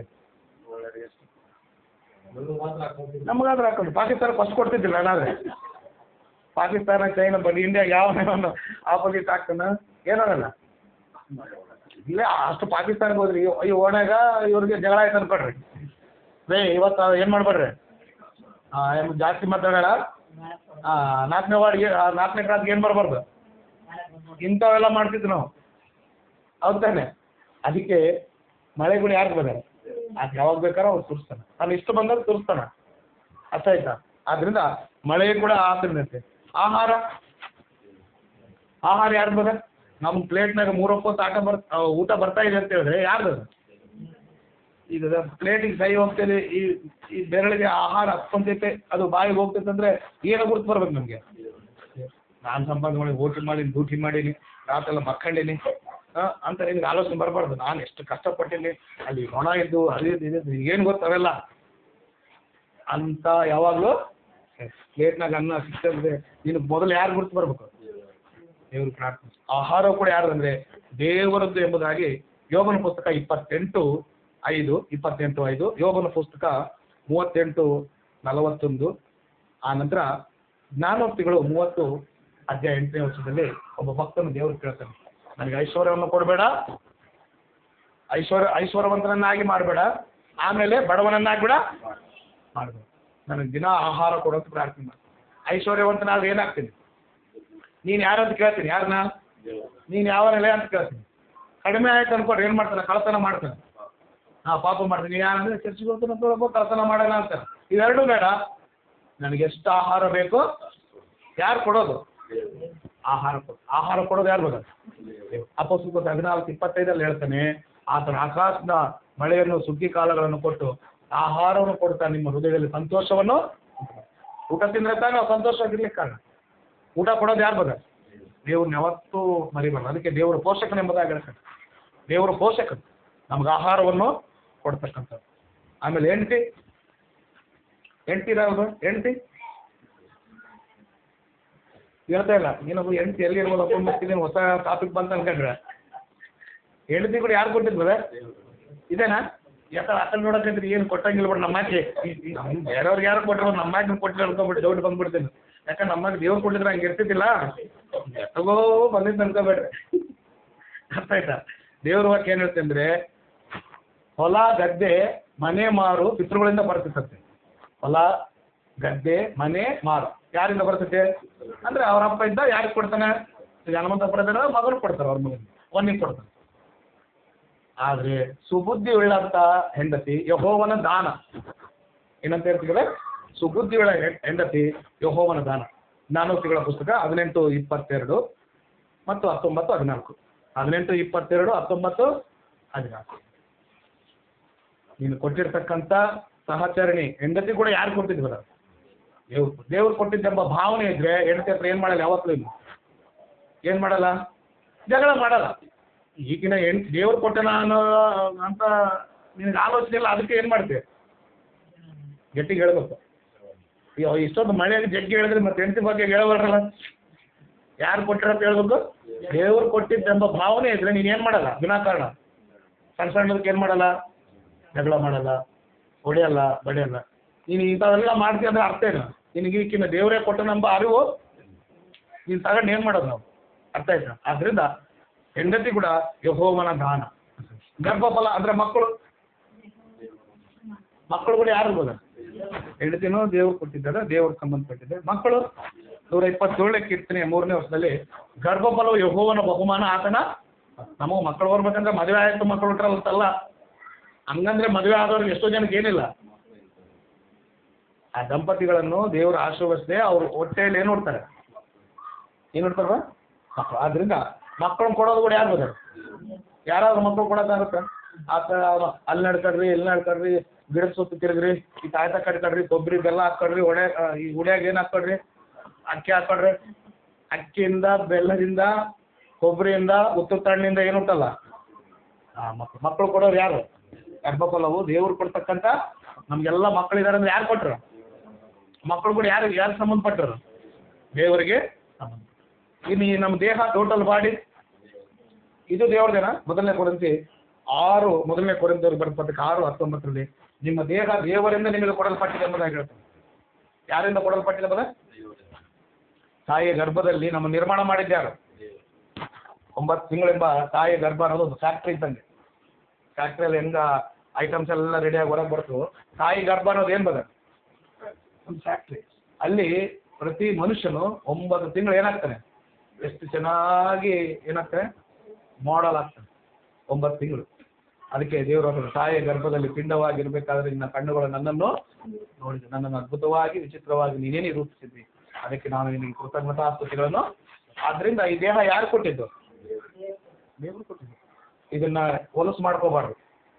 ಅದೇ ಹೇಳ್ದಲ್ಲ, ಹಿಂಗೆ ತಿಂದು ಇಲ್ಲಿ ಇಟ್ಕೊಳೋದು, ಕುಡಿಯೋದು, ಹೊಡ್ಕೊಳೋದು, ಗುದ್ದೋದು ಏನು ಮಾಡ್ತಾರಲ್ಲ ಜಾಸ್ತಿ ನಿಂತಾದಾಗ ಏನು ಮಾಡ್ತಾರೆ? ಗಾಡೆ ಗುದ್ದೋದು, ಇಲ್ಲಾಂದ್ರೆ ಯಾವ ಬಂದ್ರೆ ಅವ್ನು ಗುದ್ದೋದು, ಇಲ್ಲಾಂದ್ರೆ ಇವನೇ ಗುದ್ಕೊಂಡ. ನಂದು ಗುದ್ಕಂತಿ ಅಂದ್ರೆ ಏನಂದ? ನನ್ನ ದೇಹ ನನ್ನ ಇಷ್ಟ ಹೇಳ್ತಾರಿಲ್ಲ ಬದ. ಆದ್ರಿಂದ ಈ ದೇಹವು ಕೂಡ ಯಾರ್ದು ಅನ್ಬದ? ಆದ್ರಿಂದ ದೇವ್ರ ವಾಕ್ಯ ಹೇಳುತ್ತೆ, ನೀನು ಆತನಿಗೆ ಸಂಬಂಧಪಟ್ಟವನು, ನೀನು ಆತನವರು. ಇದೆಲ್ಲ ಆಲೋಚನೆ ಮಾಡಿದ್ರೆ ನಾವು ಆತನವರಂತೆ. ಯಾರನವರು? 3ನೇ ಕೀರ್ತನೆ 3ನೇ ವರ್ಷದಲ್ಲಿ ಹೇಳ್ತೆ, ನಾವು ಆತನವರು. ಯಾರಿಗೆ ಸಂಬಂಧಪಟ್ಟವ್ರು ಬದ? ದೇವರಿಗೆ. ಮೊದಲನೇ ಕೊರಿಂಥೀಯರು 3:23 ಹೇಳ್ತೆ, ಕ್ರಿಸ್ತ ದೇವರಿಗೆ ಸಂಬಂಧಪಟ್ಟನು, ನೀವು ಕ್ರಿಸ್ತನಿಗೆ ಸಂಬಂಧಪಟ್ಟವರು ಎಂಬುದಾಗಿ. ಆದ್ರಿಂದ ಈಗ ನಮ್ಮದು ಏನಾದರೂ ಐತೆ ಇಲ್ಲಿ, ನಮ್ಮದು ಏನಾದ್ರು ಐತೆ, ಎಲ್ಲವೂ ದೇವ್ರದೇನ? ಎಲ್ಲ ಹೇಳಿದೆ ನಾನು. ಭೂಮಿ, ಆಕಾಶ, ನದಿಗಳು ಎಲ್ಲ ನಮ್ಮ ದೇಹ, ಹೆಂಡತಿ, ಮಕ್ಕಳು, ನಮಗಿರೋದೆಲ್ಲ ಯಾರು ಕೊಟ್ಟಿದ್ದಾರೆ ಅಂದ್ರೆ ದೇವರು ನಮ್ಮನ್ನು ಪ್ರೀತಿಸಿ ಆಶೀರ್ವಾದ ಏನ್ ಮಾಡಿದ್ದಾನೆ? ಎಲ್ಲವನ್ನು ಏನ್ ಮಾಡಿದ್ದಾನೆ? ನಮ್ಗೆ ಹಂಚಿ ಕೊಟ್ಟಿದ್ದಾನಂತೆ. ಧರ್ಮೋಪದೇಶ ಕಂಡ 4:19 ಸಮಸ್ತವನ್ನು ಆತನೇ ಏನ್ ಮಾಡಿದ್ದಾನೆ? ಹಂಚಿಕೆ. ಅದನ್ನಲ್ಲಿ ಇರ್ತಕ್ಕಂಥ ಸಮಸ್ತವನ್ನು ನಮಗೆ ಏನ್ ಮಾಡಿದಾರೆ? ಕೊಟ್ಟಿದ್ದಾನೆ. ಧರ್ಮೋಪದೇಶ ಕಂಡ 4:19. ಕೀರ್ತನೆಗಳು 115:6 ಸಮಸ್ತವನ್ನು ಆತನ ಮನುಷ್ಯರಿಗೆ ಏನು ಮಾಡಿ ಧಾರಾಳವಾಗಿ ಕೊಟ್ಟಿದ್ದಾನೆ. ಆದ್ರಿಂದ ಇಂಥದ್ದು ನನ್ನದು ಅನ್ಲಿಕ್ಕೆ ಏನಾದ್ರೂ ಇದೆಯಾ? ಇಂಥದ್ದು ಇದು ನಂದು ಅನ್ನಕ್ಕೆ ಏನಾಯ್ತಾ ಹೇಳಿ? ಏನಾದ್ರೂ ಇದೆಯಾ ಬದ? ನೆಬೂಕದ್ನೆಚ್ಚರ್ ಅರಸನ ಹೇಳ್ದ ಇದು ನಂದು ಅಂತ ಹೇಳ್ದ, ಏನಾದ್ರು ಕೊಟ್ಟು ಜಂತು ಆದವರು ನಂದು ನಂದು ಅಂತ ಹೇಳ್ದ. ಆ ಅಧಿಕಾರ ಒಂದಿನ ಮಾರ್ನಿಂಗ್ ವಾಕ್ ಇದ್ದು ದಾನಿಯೇಲ್ ಪುಸ್ತಕ ಎದ್ದು ನೋಡ್ದ, ಅಬ್ಬಬ್ಬ ಇದೆಲ್ಲ ನಂದು ಅನ್ಕೊಂಡ. ನಂದು ಅಂತ ಬಂದುಕೊಳ್ಳೆ ನೀನು ಎಲ್ಲಿಗೆ ಹೋಗ್ತಿ? ಅಡಿಗೆ ಹೋಗ್ತಿ, ಕಾಡು ಮುರುಗದಂತೆ ವಾಸ ಮಾಡ್ತಿ ಎಂಬುದಾಗಿ ದೇವರ ಆತನಿಗೆ ಶಿಕ್ಷೆ ಕೊಟ್ಟ. ಆಮೇಲೆ ಲೂಕನ್ ಸುವಾರ್ತೆಯಲ್ಲಿ ಆ ಐಶ್ವರ್ಯವಂತನು ನನ್ನ ಪ್ರಾಣ ಅಂತ ಹೇಳ್ದ, 12ನೇ ಅಧ್ಯಾಯದಲ್ಲಿ ನನ್ನ ಪ್ರಾಣ ಅಂತ ಹೇಳ್ದ. ದೇವ್ರು ಏನ್ ಮಾಡ್ದ? ಪ್ರಾಣ ನಿಂದಲ್ಲ, ಇವತ್ತು ರಾತ್ರಿಗೆ ನಿನ್ನ ಪ್ರಾಣ. ಒಬ್ಬ ಯವನಸ್ಥನು ಯೇಸು ಕ್ರಿಸ್ತನ ಹತ್ತಿರಕ್ಕೆ ಬಂದು ನಾನು ನಿತ್ಯ ಜೀವಕ್ಕೆ ಹೋಗ್ಬೇಕಂತ ಹೇಳ್ದ, ಆಜ್ಞೆಗಳನ್ನು ಕೈಕೊಂಡು ಅಂತ ಹೇಳ್ದ, ಎಲ್ಲ ಮಾಡ್ತೀನಂತೆ. ಆದ್ರೆ ನಿನಗೊಂದು ಕಡಿಮೆ ಇದೆ, ನಿನಗಿರ್ತಕ್ಕಂಥ ಐಶ್ವರ್ಯವನ್ನ ಮಾರಿ ನನ್ನನ್ನು ಹಿಂಬಾಲಿಸು ಎಂಬುದಾಗಿ ಹೇಳ್ದ. ಅವಾಗ ಆ ಅಧಿಕಾರಿ ಮುಖ ಸಪ್ಪೆ ಮಾಡ್ಕೊಂಡು ಅಲ್ಲಿಂದ ಹೋದ. ಕಾರಣ ಏನಂದ್ರೆ ಈ ಆಸ್ತಿ ಯಾರ್ದು? ನಂದು ಎಂಬ ಭಾವನೆ ಇದ್ದ. ನಂದು ಅನ್ನೋದಕ್ಕೆ ಐಶ್ವರ್ಯವಂತನು ನಿತ್ಯ ಜೀವವನ್ನು ಕಳೆದುಕೊಂಡ. ಆದ್ರಿಂದ ಈ ಭೂಮಿಯಲ್ಲಿ ನಮ್ಮದು ಅಂತ ಹೇಳಲಿಕ್ಕೆ ಏನಿಲ್ಲ. ಏನೋ ಆಯ್ತು ಮತ್ತೆ ಯಾಕೆ ನಂದು ನಂದು ನಂದು ನಂದಿಟ್ಟು ನಿಂದಿಟ್ಟು ನಂದಿಷ್ಟು ನಿಂದಿಷ್ಟು ಮನುಷ್ಯರ ಜಗಳಗಳು ಯಾಕೆ ಬೇಕಾದ್ರೆ ಆಗೋದು? ಜಗಳಗಳು ಇವೆಲ್ಲ ಕಿತಾಪತಿಗಳೆಲ್ಲ ಆಗೋದು ಎದಕ್ಕೆ ಪದ? ಬರೀ ನಾನು ನಿಂದಿಷ್ಟು, ನನ್ನ ಸ್ಯಾಲ್ರಿ ಇಷ್ಟು, ನಂದ್ರಾಗ ಗಂಟೆಗೆ ಬರಬೇಡ, ನಿಂದ್ರಾಗ ನಾನು ಬರೋಂಗಿಲ್ಲ. ಗಂಡ ಹೆಂಡತಿ ಕೂಡ ಇವತ್ತು ಇದು ನಿನ್ನ ಸ್ಯಾಲ್ರಿ ವಿಪರ್ಯಾಸ ಏನು ಬರ್ತದೆ? ಗಂಡ ಹೆಂಡತಿ ಆದ್ರಲ್ಲಿ ಒಂದೇ ಅವರು, ಅವ್ರ ಸ್ಯಾಲ್ರಿ ಇವ್ರದೇ, ಇವ್ರ ಸ್ಯಾಲ್ರಿ ದುಡಿತಾರೆ, ಜಗಳ ಆಡ್ತಾರೆ. ಏನಾದ್ರು ಇದು ನಿಂದು, ಮದುವೆ ಆದಾಗ ಕೂಡ ನಿಂದು ನಂದು ಇರಬಾರ್ದು. ಅರ್ಥ ಆಯ್ತಲ್ಲ? ನಿಂದು ಬೇರೆ ನಂದು ಬೇರೆ ಎಂಬ ಭಾವನೆ ಇರಬಾರ್ದು. ಎಲ್ಲವನ್ನು ದೇವ್ರು ಏನ್ ಮಾಡಿದಾನೆ? ನಮ್ಮನ್ನು ಪ್ರೀತಿಸಿ ಏನ್ ಮಾಡಿದ್ದಾನೆ? ಈ ಜ್ಞಾನ ಇಲ್ದಕ್ಕಂಥವ್ರು ಅಜ್ಞಾನಿಗಳು ಎಷ್ಟು ಬೈಬಲ್ ಹೋದ್ರೆ ಏನ್ ಮಾಡ್ತಿರ್ತಾವ್ರ ಅಂಥವ್ರನ್ನ ನನಗೆಲ್ಲ ಗೊತ್ತು, ನಮ್ಮ ಚರ್ಚಿಗೆ ಹೋಗ್ತೀನಿ, ಪ್ರಾರ್ಥನೆ ಹೋಗ್ತೀನಿ ಅನ್ನೋದು ನಿನಗೆ ಅಷ್ಟೇ ಗೊತ್ತಾಗ್ಲಿ. ಎಲ್ಲವನ್ನು ದೇವರೇ ಕೊಟ್ಟಿದ್ದಾನೆ, ನೀನು ಬದುಕಲಿಕ್ಕೆ ಅನ್ನೋ ಸೆನ್ಸ್ ನಿನಗೆ ಇದೆಲ್ಲ ದೇವರು ಕೊಟ್ಟಿದ್ದಾನೆ ಅಂದಮೇಲೆ ದೇವರು ನಾವು ಎಷ್ಟು ಕೃತಜ್ಞತೆ ಒಳಗಾಗಿರ್ಬೋದ? ಸಮಯ ಕೊಟ್ಟಿದ್ದಾನೆ, ಪ್ರಾಣ ಕೊಟ್ಟಿದ್ದಾನೆ, ಎಲ್ಲವನ್ನ ನಮ್ಗೆ ಏನ್ ಮಾಡಿದ್ದಾನೆ. ಆದ್ರಿಂದ ದೇವ್ರಿಗೆ ಏನ್ ಮಾಡ್ಬೇಕಂದ್ರೆ ನಾವು ದೇವರಿಗೆ ಎದುರ್ಬೇಕು, ದೇವರಿಗೆ ಕೃತಜ್ಞತೆ ಸಲ್ಲಿಸ್ಬೇಕು, ದೇವರಿಗೆ ವಿನಮ್ರತೆ ಭಯಭಕ್ತಿಯಿಂದ ನಡ್ಕೊಂಡು. ಕೊನೆ ಮಾತು ನೋಡ್ರಿ, ತಿಮೋತಿ ಬರೆದಂತ ಮೊದಲನೇ ಪತ್ರಿಕೆ ಕೊನೆ ಮಾತು ನೋಡಿ ಮುಗಿಸ್ಕೊಳ್ಳೋಣ. ತಿಮೋತಿ ಬರೆದ ಮೊದಲನೇ ಪತ್ರಿಕೆ 6ನೇ ಅಧ್ಯಾಯ 16ನೇ ವರ್ಷದಲ್ಲಿ ಒಂದು ಒಳ್ಳೆ ಮಾತನ್ನು ಅಪೊಸ್ತಲ ಪೌಲನು ನೆನಪು ಮಾಡ್ತೀನಿ. 6ನೇ ಅಧ್ಯಾಯ ತಿಮೋತಿ ಬರೆದ ಮೊದಲನೇ ಪತ್ರಿಕೆ 6ನೇ ಅಧ್ಯಾಯ 16ನೇ ವರ್ಷದಲ್ಲಿ ಈ ರೀತಿಯಾಗಿ ಬರೆಯಲ್ಪಟ್ಟಿದೆ. ಆ ಏಕಾಧಿಪತಿಯು ರಾಜಾದಿರಾಜನು ಸಿಸ್ಟರ್ 17ನೇ ವರ್ಷ ನೋಡ್ಬೇಕು, 17ನೇ ವರ್ಷ. ಐಶ್ವರ್ಯವುಳ್ಳವರ ಅಹಂಕಾರಗಳು ಇರದೆ ಅಸ್ಥಿರವಾದ ಐಶ್ವರ್ಯದ ಮೇಲೆ ನಿರೀಕ್ಷೆ ನಡೆದೆ ನಮ್ಮ ಅನುಭವಕ್ಕೋಸ್ಕರ ದಯಪಾಲಿಸುವ ದೇವರ ಮೇಲೆ ನೋಡ್ರಿ ಒಂದು ಮಾತಾಡ್ರಿ. ನಮ್ಮ ಅನುಭವಕ್ಕೋಸ್ಕರ ನಮಗೆಲ್ಲವನ್ನು ಹೇರಳವಾಗಿ ದಯಪಾಲಿಸುವಂತ ದೇವರು ಅಂದ್ರೆ ನಮ್ಮ ಉಪಯೋಗಕ್ಕೋಸ್ಕರ ನಾವು ಬಳಸ್ಕೊಳ್ಳಿಕ್ಕೆ, ನಮ್ಮ ಅನುಭವಕ್ಕಂದ್ರೆ ನಾವು ಚೆನ್ನಾಗಿರ್ಲಿಕ್ಕೆ ದೇವರು ಎಲ್ಲವನ್ನು ಏನ್ ಮಾಡ್ತಾ ಇದ್ದಾನೆ? ಧಾರಾಳವಾಗಿ ನಮಗೆ ಧಾರಾಳವಾಗಿ ಕೊಡ್ತಾ ಇದ್ದಾನೆ ಬದ. ಎಲ್ಲವನ್ನು ಕೊಡೋದು ಯಾರು ಬದ? ಎಲ್ಲವನ್ನು ನಮ್ಮ ಸುಖಕ್ಕಾಗಿ ನಮ್ಮ ಹಿತಕ್ಕಾಗಿ ದೇವರೆಲ್ಲವನ್ನು ಧಾರಾಳವಾಗಿ ಏನ್ ಮಾಡ್ತಿದ್ರು ನಮಗೆ. ಧಾರಾಳವಾಗಿ ಅಂದ್ರೆ ಗಟ್ಟಿ ಮಾಡಿ ಕೊಡ್ಬೇಕಾ ಬೇಡ ಅಂತಲ್ಲ, ದೇವ್ರು ಯಾಕಂದ್ರೆ ಕೃಷ್ಣಾರ್ಥನ ಮಾಡ್ತಂದ. ಕನ್ನಡದಾಗ ಏನಂತ ಬದ? ಜೀಪ ಕೊಡ್ಬೇಕಾ ಬೇಡ ಏನೋ ಕಟ್ಟಿ ಅಂತ ಕೊಡೋ ರೊಕ್ಕ ಅಂತಾರೆ ನೋಡಿ, ಮನೆಗೆ ಹೇಳ್ತಿರ್ತಾರೆ ಎಲ್ಲರೂ ಕೊಡಕ್ಕೆ ಅಂತ ಬರ್ತಾರೆ, ನನ್ನ ಕೈ ಕೊಡ್ಬೇಕಂದ್ರೆ ಕಟಕಟ ಅಂತ ನೀತ ಅಂತಾರಲ್ಲ ಬದ ಅಂತಾರಿಲ್ಲ ಅಂದ್ರೆ ಕಟಕಟ ಅಂತಾರೆ ಅಂದ್ರೆ ಅರ್ಥ ಕೈ ನೋಡ್ರಿ ಎಲ್ಲ ನಿಮ್ಮ ಹತ್ರ ಇದೆ ನೋಡ್ರಿ. ನಾನೇನು ಹೇಳ್ಬೇಕು, ನಿಮ್ಗೆ ಕೇಳಿದ್ರೆ ಹೇಳ್ತೀರಿ ಕೈ ಏನು ಮಾಡೋದು? ಕೈ ಮುಂದಕ್ಕೆ ಬರೋವಲ್ದು, ಕೈ ಬಿಚ್ಚವಲ್ದು. ದೇವ್ರು ಯಾವತ್ತೂ ಹಂಗೆ ಲೆಕ್ಕಾಗಿ ಇಟ್ಕೊಳ್ಳುವಂಥ ವ್ಯಕ್ತಿ ಬೈಬಲ್ ಹೇಳ್ತೆ. ನಮ್ಮ ಅನುಭವ ಮನುಷ್ಯರ ಹಿತಕ್ಕಾಗಿ ಮನುಷ್ಯರ ಸುಖಕ್ಕಾಗಿ ಎಲ್ಲವನ್ನು ಏನ್ ಮಾಡ್ತಿದ್ದಾನೆ? ನನ್ನಲ್ಲಿ ಇರ್ತಕ್ಕಂಥ ಸಮಸ್ತವನ್ನು ನಮ್ಗೆ ಏನ್ ಮಾಡ್ತಿದ್ದೆ? ಧಾರಾಳವಾಗಿ. ಆದ್ರೆ ಅವನ್ನೆಲ್ಲ ತಗೊಂಡು ನಾವೇನಾಗ್ತೀವಿ ದೇವರಿಗೆ ನೀನೇನು ಕೊಟ್ಟಿ ಕೊಡ್ತೀನಿ, ನೀನೇನು ಕೊಟ್ಟಿ, ಇದೆಲ್ಲ ಯಾರ್ದು? ನಾನು ಕಷ್ಟಪಡ್ತೀನಿ, ನಮ್ಮಪ್ಪ ಕೊಟ್ಟಾರ, ನಮ್ಮಮ್ಮ ಕೊಟ್ಟಾರ, ಅದು ಕೊಟ್ಟಾರ, ಇದು ಕೊಟ್ಟಾರ, ಅವ್ರು ಕೊಟ್ಟರು, ಇವ್ರು ಕೊಟ್ಟಾರ. ನೀನೇನು ನೋಡಿ ನಮ್ಮನ್ನಂತೆ ದೇವ್ರನ್ನ ಏನು ಮಾಡ್ತೀವಿ? ಅಪ್ಪನ ಕೇಳ್ದಂಗೆ ದೇವ್ರನ್ನ ಮಾಡ್ತೀವಿ, ದೇವ್ರನ್ನೇ ಕೇಳ್ತೀವಿ ನೀನೇನು ಮಾಡಿ, ನೀನೇನು ಕೊಟ್ಟು. ಯಶಯನ ಪುಸ್ತಕ 1ನೇ ಅಧ್ಯಾಯದಲ್ಲಿ ಹೇಳ್ತಾನೆ, ನಾನು ಮಕ್ಕಳನ್ನು ಸಾಕಿ ತಲುಪಿದ್ದೇನೋ ಅವರೇ ನನಗೆ ಏನಾಗಿದೆ ಇವತ್ತು? ಏನಾಗಿರ್ಬೋದ? ತಿರುಗಿ ಬೀಳೋದು ಗೊತ್ತಲ್ವ? ನಿಮ್ಮ ಮನೆಗೆ ಯಾರು ತಿರುಗಿ ಬಿದ್ದಿರ್ತಾರೆ ಗೊತ್ತಿರುತ್ತೆ, ನಾನೇನು ಹೇಳಬೇಕಾಗಿಲ್ಲ. ದೇವ್ರು ಹೇಳ್ತಾನೆ, ನಾನು ಮಕ್ಕಳನ್ನು ಸಾಕಿ ಸಲ ಇಸ್ರಾಯೇಲ್ ಬಗ್ಗೆ ಹೇಳ್ತೀನಿ, ಅವ್ರು ನನಗೆ ಏನಾಗಿದ್ದಾರೆ ತಿರುಗಿ ಬಿದ್ದಾರೆ ಅಂದ್ರೆ ಅರ್ಥ ಇಲ್ಲ. ನೀನೇನು ನೋಡಿ, ನೀನೇನು ಮಾಡಿ, ನೀನೊಬ್ಬನೇ ಓದ್ತೀಯಾ, ನೀನೊಬ್ಬನೇ ಮದುವೆ ಮಾಡಿಯಾ, ನೀನೊಬ್ಬನೇ ಮನೆ ಕೊಟ್ಟೇನೆ, ಎಲ್ಲಾರು ಮಾಡಿಲ್ಲ ಏನು ಪ್ರಪಂಚದಾಗ ಎಲ್ಲರೂ ತಗೊಂಡು ಬರ್ತಾರೆ. ಇದನ್ನೇನಂತಾರ ತಿರುಗಿ. ದೇವರೆಲ್ಲವನ್ನು ನಮಗೆ ಧಾರಾಳವಾಗಿ ದಯಪಾಲಿಸ್ತಾರೆ. ನೀನೇನು ಮಾಡಿ ಎಂಬುದಾಗಿ ಯಾರನ್ನು ಕೇಳ್ತಾ ಇಲ್ಲ. ಅದಕ್ಕೆ ದೇವ್ರ ಬಳಿಗೆ ನಾವು ದೇವ್ರ ಬರ್ರಿ, ಚರ್ಚಿಗೆ ಬರ್ರಿ, ದೇವ್ರ ನಂಬ್ಕೊಡ್ರಿ, ಆರಾಧನೆ ಬಂದ್ರೆ ಏನು ಕೊಟ್ಟನಂತ ಬರ್ಬೇಕು. ಏನು ಮಾಡ್ಯಾನಂತ ಮಾಡ್ಯಾನೇ ಇಲ್ಲ, ಕೊಟ್ಟನೇ ಅಲ್ವಲ್ಲ. ಟೈಮ್ ಕೊಟ್ಟನ, ಪ್ರಾಣ ಕೊಟ್ಟನ, ಸಮಸ್ತವನ್ನು ಕೊಟ್ಟನ. ನಾವು ದೇವ್ರಿಗೆ ಹೆಂಗ್ ನಡ್ಕೋಬೇಕು? ವಿಧೇಯತೆಯಿಂದ, ಭಯಭಕ್ತಿಯಿಂದ. ದೇವರೇ ಎಲ್ಲವೂ ಯಾರ್ದು? ನಂದಂತೂ ಏನು ಕೂಡ ಎಲ್ಲವನ್ನು ನೀನು ಕೊಟ್ಟಿದ್ದು ನನ್ನ ಸುಖಕ್ಕೋಸ್ಕರ, ನನ್ನ ಹಿತಕ್ಕೋಸ್ಕರ, ನನ್ನ ಅನುಭವಕ್ಕೋಸ್ಕರ ಕೊಟ್ಟಿದ್ದೆ ಎಂಬುದಾಗಿ ಮನುಷ್ಯನ ಹೃದಯದಲ್ಲಿ ದೇವರ ಬಗ್ಗೆ ಕೃತಜ್ಞ ಇಲ್ಲದಂಥ ಮನುಷ್ಯರು ಇವತ್ತು ಸಮಾಜದಲ್ಲಿ ಇಲ್ಲ, ದೇವರಿಗೆ ವಿರೋಧಿಗಳಾಗ್ತದೆ ಪ್ರಿಯರೇ. ಆದ್ದರಿಂದ ನಮ್ಮ ವಶದಲ್ಲಿ ಇದಿಲ್ಲ. ಯಾರ ವಶದಲ್ಲಿವೆ? ಕಾಲ ಅಥವಾ ಸಮಯ, ಪ್ರಾಣ, ನಮ್ಮ ಸಮಸ್ತವು ಯಾರ ಕೈಯಲ್ಲಿದೆ? ದೇವರ ಅಧೀನದಲ್ಲಿದೆ, ದೇವ್ರ ಸ್ವಾಧೀನದಲ್ಲಿದೆ. ಅದು ದೇವ್ರ ಸ್ವತ್ತು. ನಮಗೇನು ಮಾಡಿದ್ರೆ ಧಾರಾಳವಾಗಿ ಹಂಚಿ ಅದನ್ನು ಉಪಯೋಗಿಸ್ಕೊಂಡು ದೇವ್ರಿಗಾಗಿ ನಾವು ಏನು ಮಾಡಬೇಕು? ದೇವ್ರಿಗಾಗಿ ಏನು ಮಾಡಬೇಕು? ಅದನ್ನು ಬದುಕಬೇಕು. ದೇವರಿಗೆ ಬದುಕಲಾರದಂಥ ಜೀವನನೇ ಅಲ್ಲ. ಆದ್ರಿಂದ ದೇವರು ತನ್ನ ವಶದಲ್ಲಿ ಇರ್ತಕ್ಕಂಥ ಎಲ್ಲವನ್ನು ನಮಗೆ ಧಾರಾಳವಾಗಿ ಕೊಟ್ಟಿದ್ದಾರೆ. ಆದ್ದರಿಂದ ಅವುಗಳು ನಾವು ಏನು ಮಾಡ್ತಾ ಇದ್ದೀವಿ? ಇವತ್ತು ಉಪಯೋಗಿಸ್ಕೊಳ್ತಾ ಇದ್ದೀವಿ. ದೇವರಿಗೆ ನಾವು ಏನು ಹೆಂಗಿರ್ಬೇಕಂದ್ರೆ ಕೃತಜ್ಞತೆ ಉಳ್ಳಂಥ ಜೀವನಗಳನ್ನು, ಕೃತಜ್ಞತೆಯಿಂದ ಆತನ ಸನ್ನಿಧಿಗೆ ಬಂದು ಆತನ ಪ್ರಾರ್ಥಿಸಬೇಕು, ಆತನ ಆರಾಧಿಸಬೇಕು, ಆತನ ನಂಬಿಕೊಂಡು ನಾವೇನು ಮಾಡಬೇಕು? ದೇವರಿಗೆ ಕೃತಜ್ಞತೆಗಳನ್ನು, ಸ್ತುತಿಗಳನ್ನು ಏನು ಮಾಡಬೇಕು? ಯಾರಾದರೂ ನಮಗೂ ಏನಾದರೂ ಒಂದು 10 ರೂಪಾಯಿ ಕೊಟ್ಟರೆ ಎಷ್ಟು ಹೊಗಳ್ತೀವಿ, ಮತ್ತು ಇಷ್ಟೆಲ್ಲ ಕೊಟ್ಟೆ ನನ್ನ ದೇವ್ರಿಗೆ ಇನ್ನೆಷ್ಟು ಹೊಗಳ್ಬೇಕು? ಬದ ನಾವು ಆರಾಧನೆ ಬಂದಾಗ ದೇವ್ರಿಗೆ ಹಾಡುಗಳು ಆಗ್ತೀವಿ. ಏನು ಅದರ ಅರ್ಥ? ದೇವ್ರನ್ನ ಏನು ಮಾಡ್ತಿದ್ವಿ ಬದ್ರೆ ನಾವು? ಆ ದೇವ್ರು ನನಗೆ ಮಾಡಿದಂಥ ಉಪಕಾರಗಳಿಗಾಗಿ ನನ್ನ ಅಂತರಾತ್ಮದಿಂದ ಏನು ಮಾಡ್ತಿದ್ದೀನಿ? ದೇವ್ರನ್ನ. ಆದ್ದರಿಂದ ಪ್ರೇರೆ, ದೇವರು ನಮ್ಗೆ ಎಲ್ಲವನ್ನೂ ಕೊಟ್ಟಿದ್ದಾನೆ. ಏನು ಮಾಡಿದ್ರು ಆತನ ಋಣ ನಾವು ತೀರ್ಸೋಕ್ಕೆ. ಆದ್ದರಿಂದ ದೇವ್ರನ್ನ ನೆನಪಿಸ್ಕೊ. ನಿನ್ನ ಬಾಲ್ಯ ದಿನದಲ್ಲಿ, ಯವನ ಕಾಲದಲ್ಲಿ ನೀನು ಚೆನ್ನಾಗಿರ್ಬೇಕಾದ್ರೆ ದೇವ್ರನ್ನ ಏನು ಮಾಡ್ಕೊ? ಸ್ಮರಣೆಗೆ ತಂದುಕೊ. ಪ್ರಸಂಗಿ ಪುಸ್ತಕ 12ನೇ ಅಧ್ಯಾಯದಲ್ಲಿ ಹೇಳ್ತಾನೆ, ನೀನು ಯವನ ಕಾಲದಲ್ಲಿ ದೇವರನ್ನು ಸ್ಮರಣೆ ಮಾಡು, ದೇವರನ್ನು ಗುರ್ತು ಮಾಡು, ದೇವರನ್ನ ಜಪಿಸು, ದೇವರನ್ನು ನೆನೆಸು ಎಂಬುದಾಗಿ ಹೇಳ್ತಾನೆ. ದೇವರನ್ನು ನೆನೆಸಿದ್ರೆ ದೇವರು ಕೃತಜ್ಞತೆ ಉಳ್ಳಂತ ನಮ್ಮ ಭಾವನೆಯನ್ನು ವರ್ತನೆ ನೋಡಿ ದೇವರು ಮತ್ತಷ್ಟು ನಮ್ಮನ್ನು ಏನು ಮಾಡ್ತಾನೆ? ಆಶ್ವಾಸ. ದೇವರು ಕೃತಜ್ಞತೆ ಸಲ್ಲಿಸಲಿಲ್ಲ, ದೇವ್ರ ಬಗ್ಗೆ ನಮಗೆ ಕಾಳಜಿ ಇಲ್ಲ ಅಂದ್ರೆ ದೇವ್ರು ಏನು ಮಾಡ್ತಾನೆ? ಮನಸ್ಸಲ್ಲಿ ನಂಬಿಕೊಂಡು ಇವ್ರಿಗೆ ಎಷ್ಟು ಕೊಟ್ಟರು ನಾವು ಅನ್ಕೊಂತೀವಿ ಬದ. ಯಾರಾದ್ರೂ ನಾವು ಮಾಡಿದ್ನೆಲ್ಲ ಏನು ಗುರ್ತಿಟ್ಕೊಂಡಿಲ್ಲ ಅಂದ್ರೆ ಮನುಷ್ಯಗೆ ಏನಾಗುತ್ತೆ? ಎಷ್ಟು ಮಾಡಿದ್ರು ಅಷ್ಟು ಇವ್ರದಾಗ ಏನು ಬಿಡು ಅಂತ ನಾವೇನು ಮಾಡ್ತೀವಿ?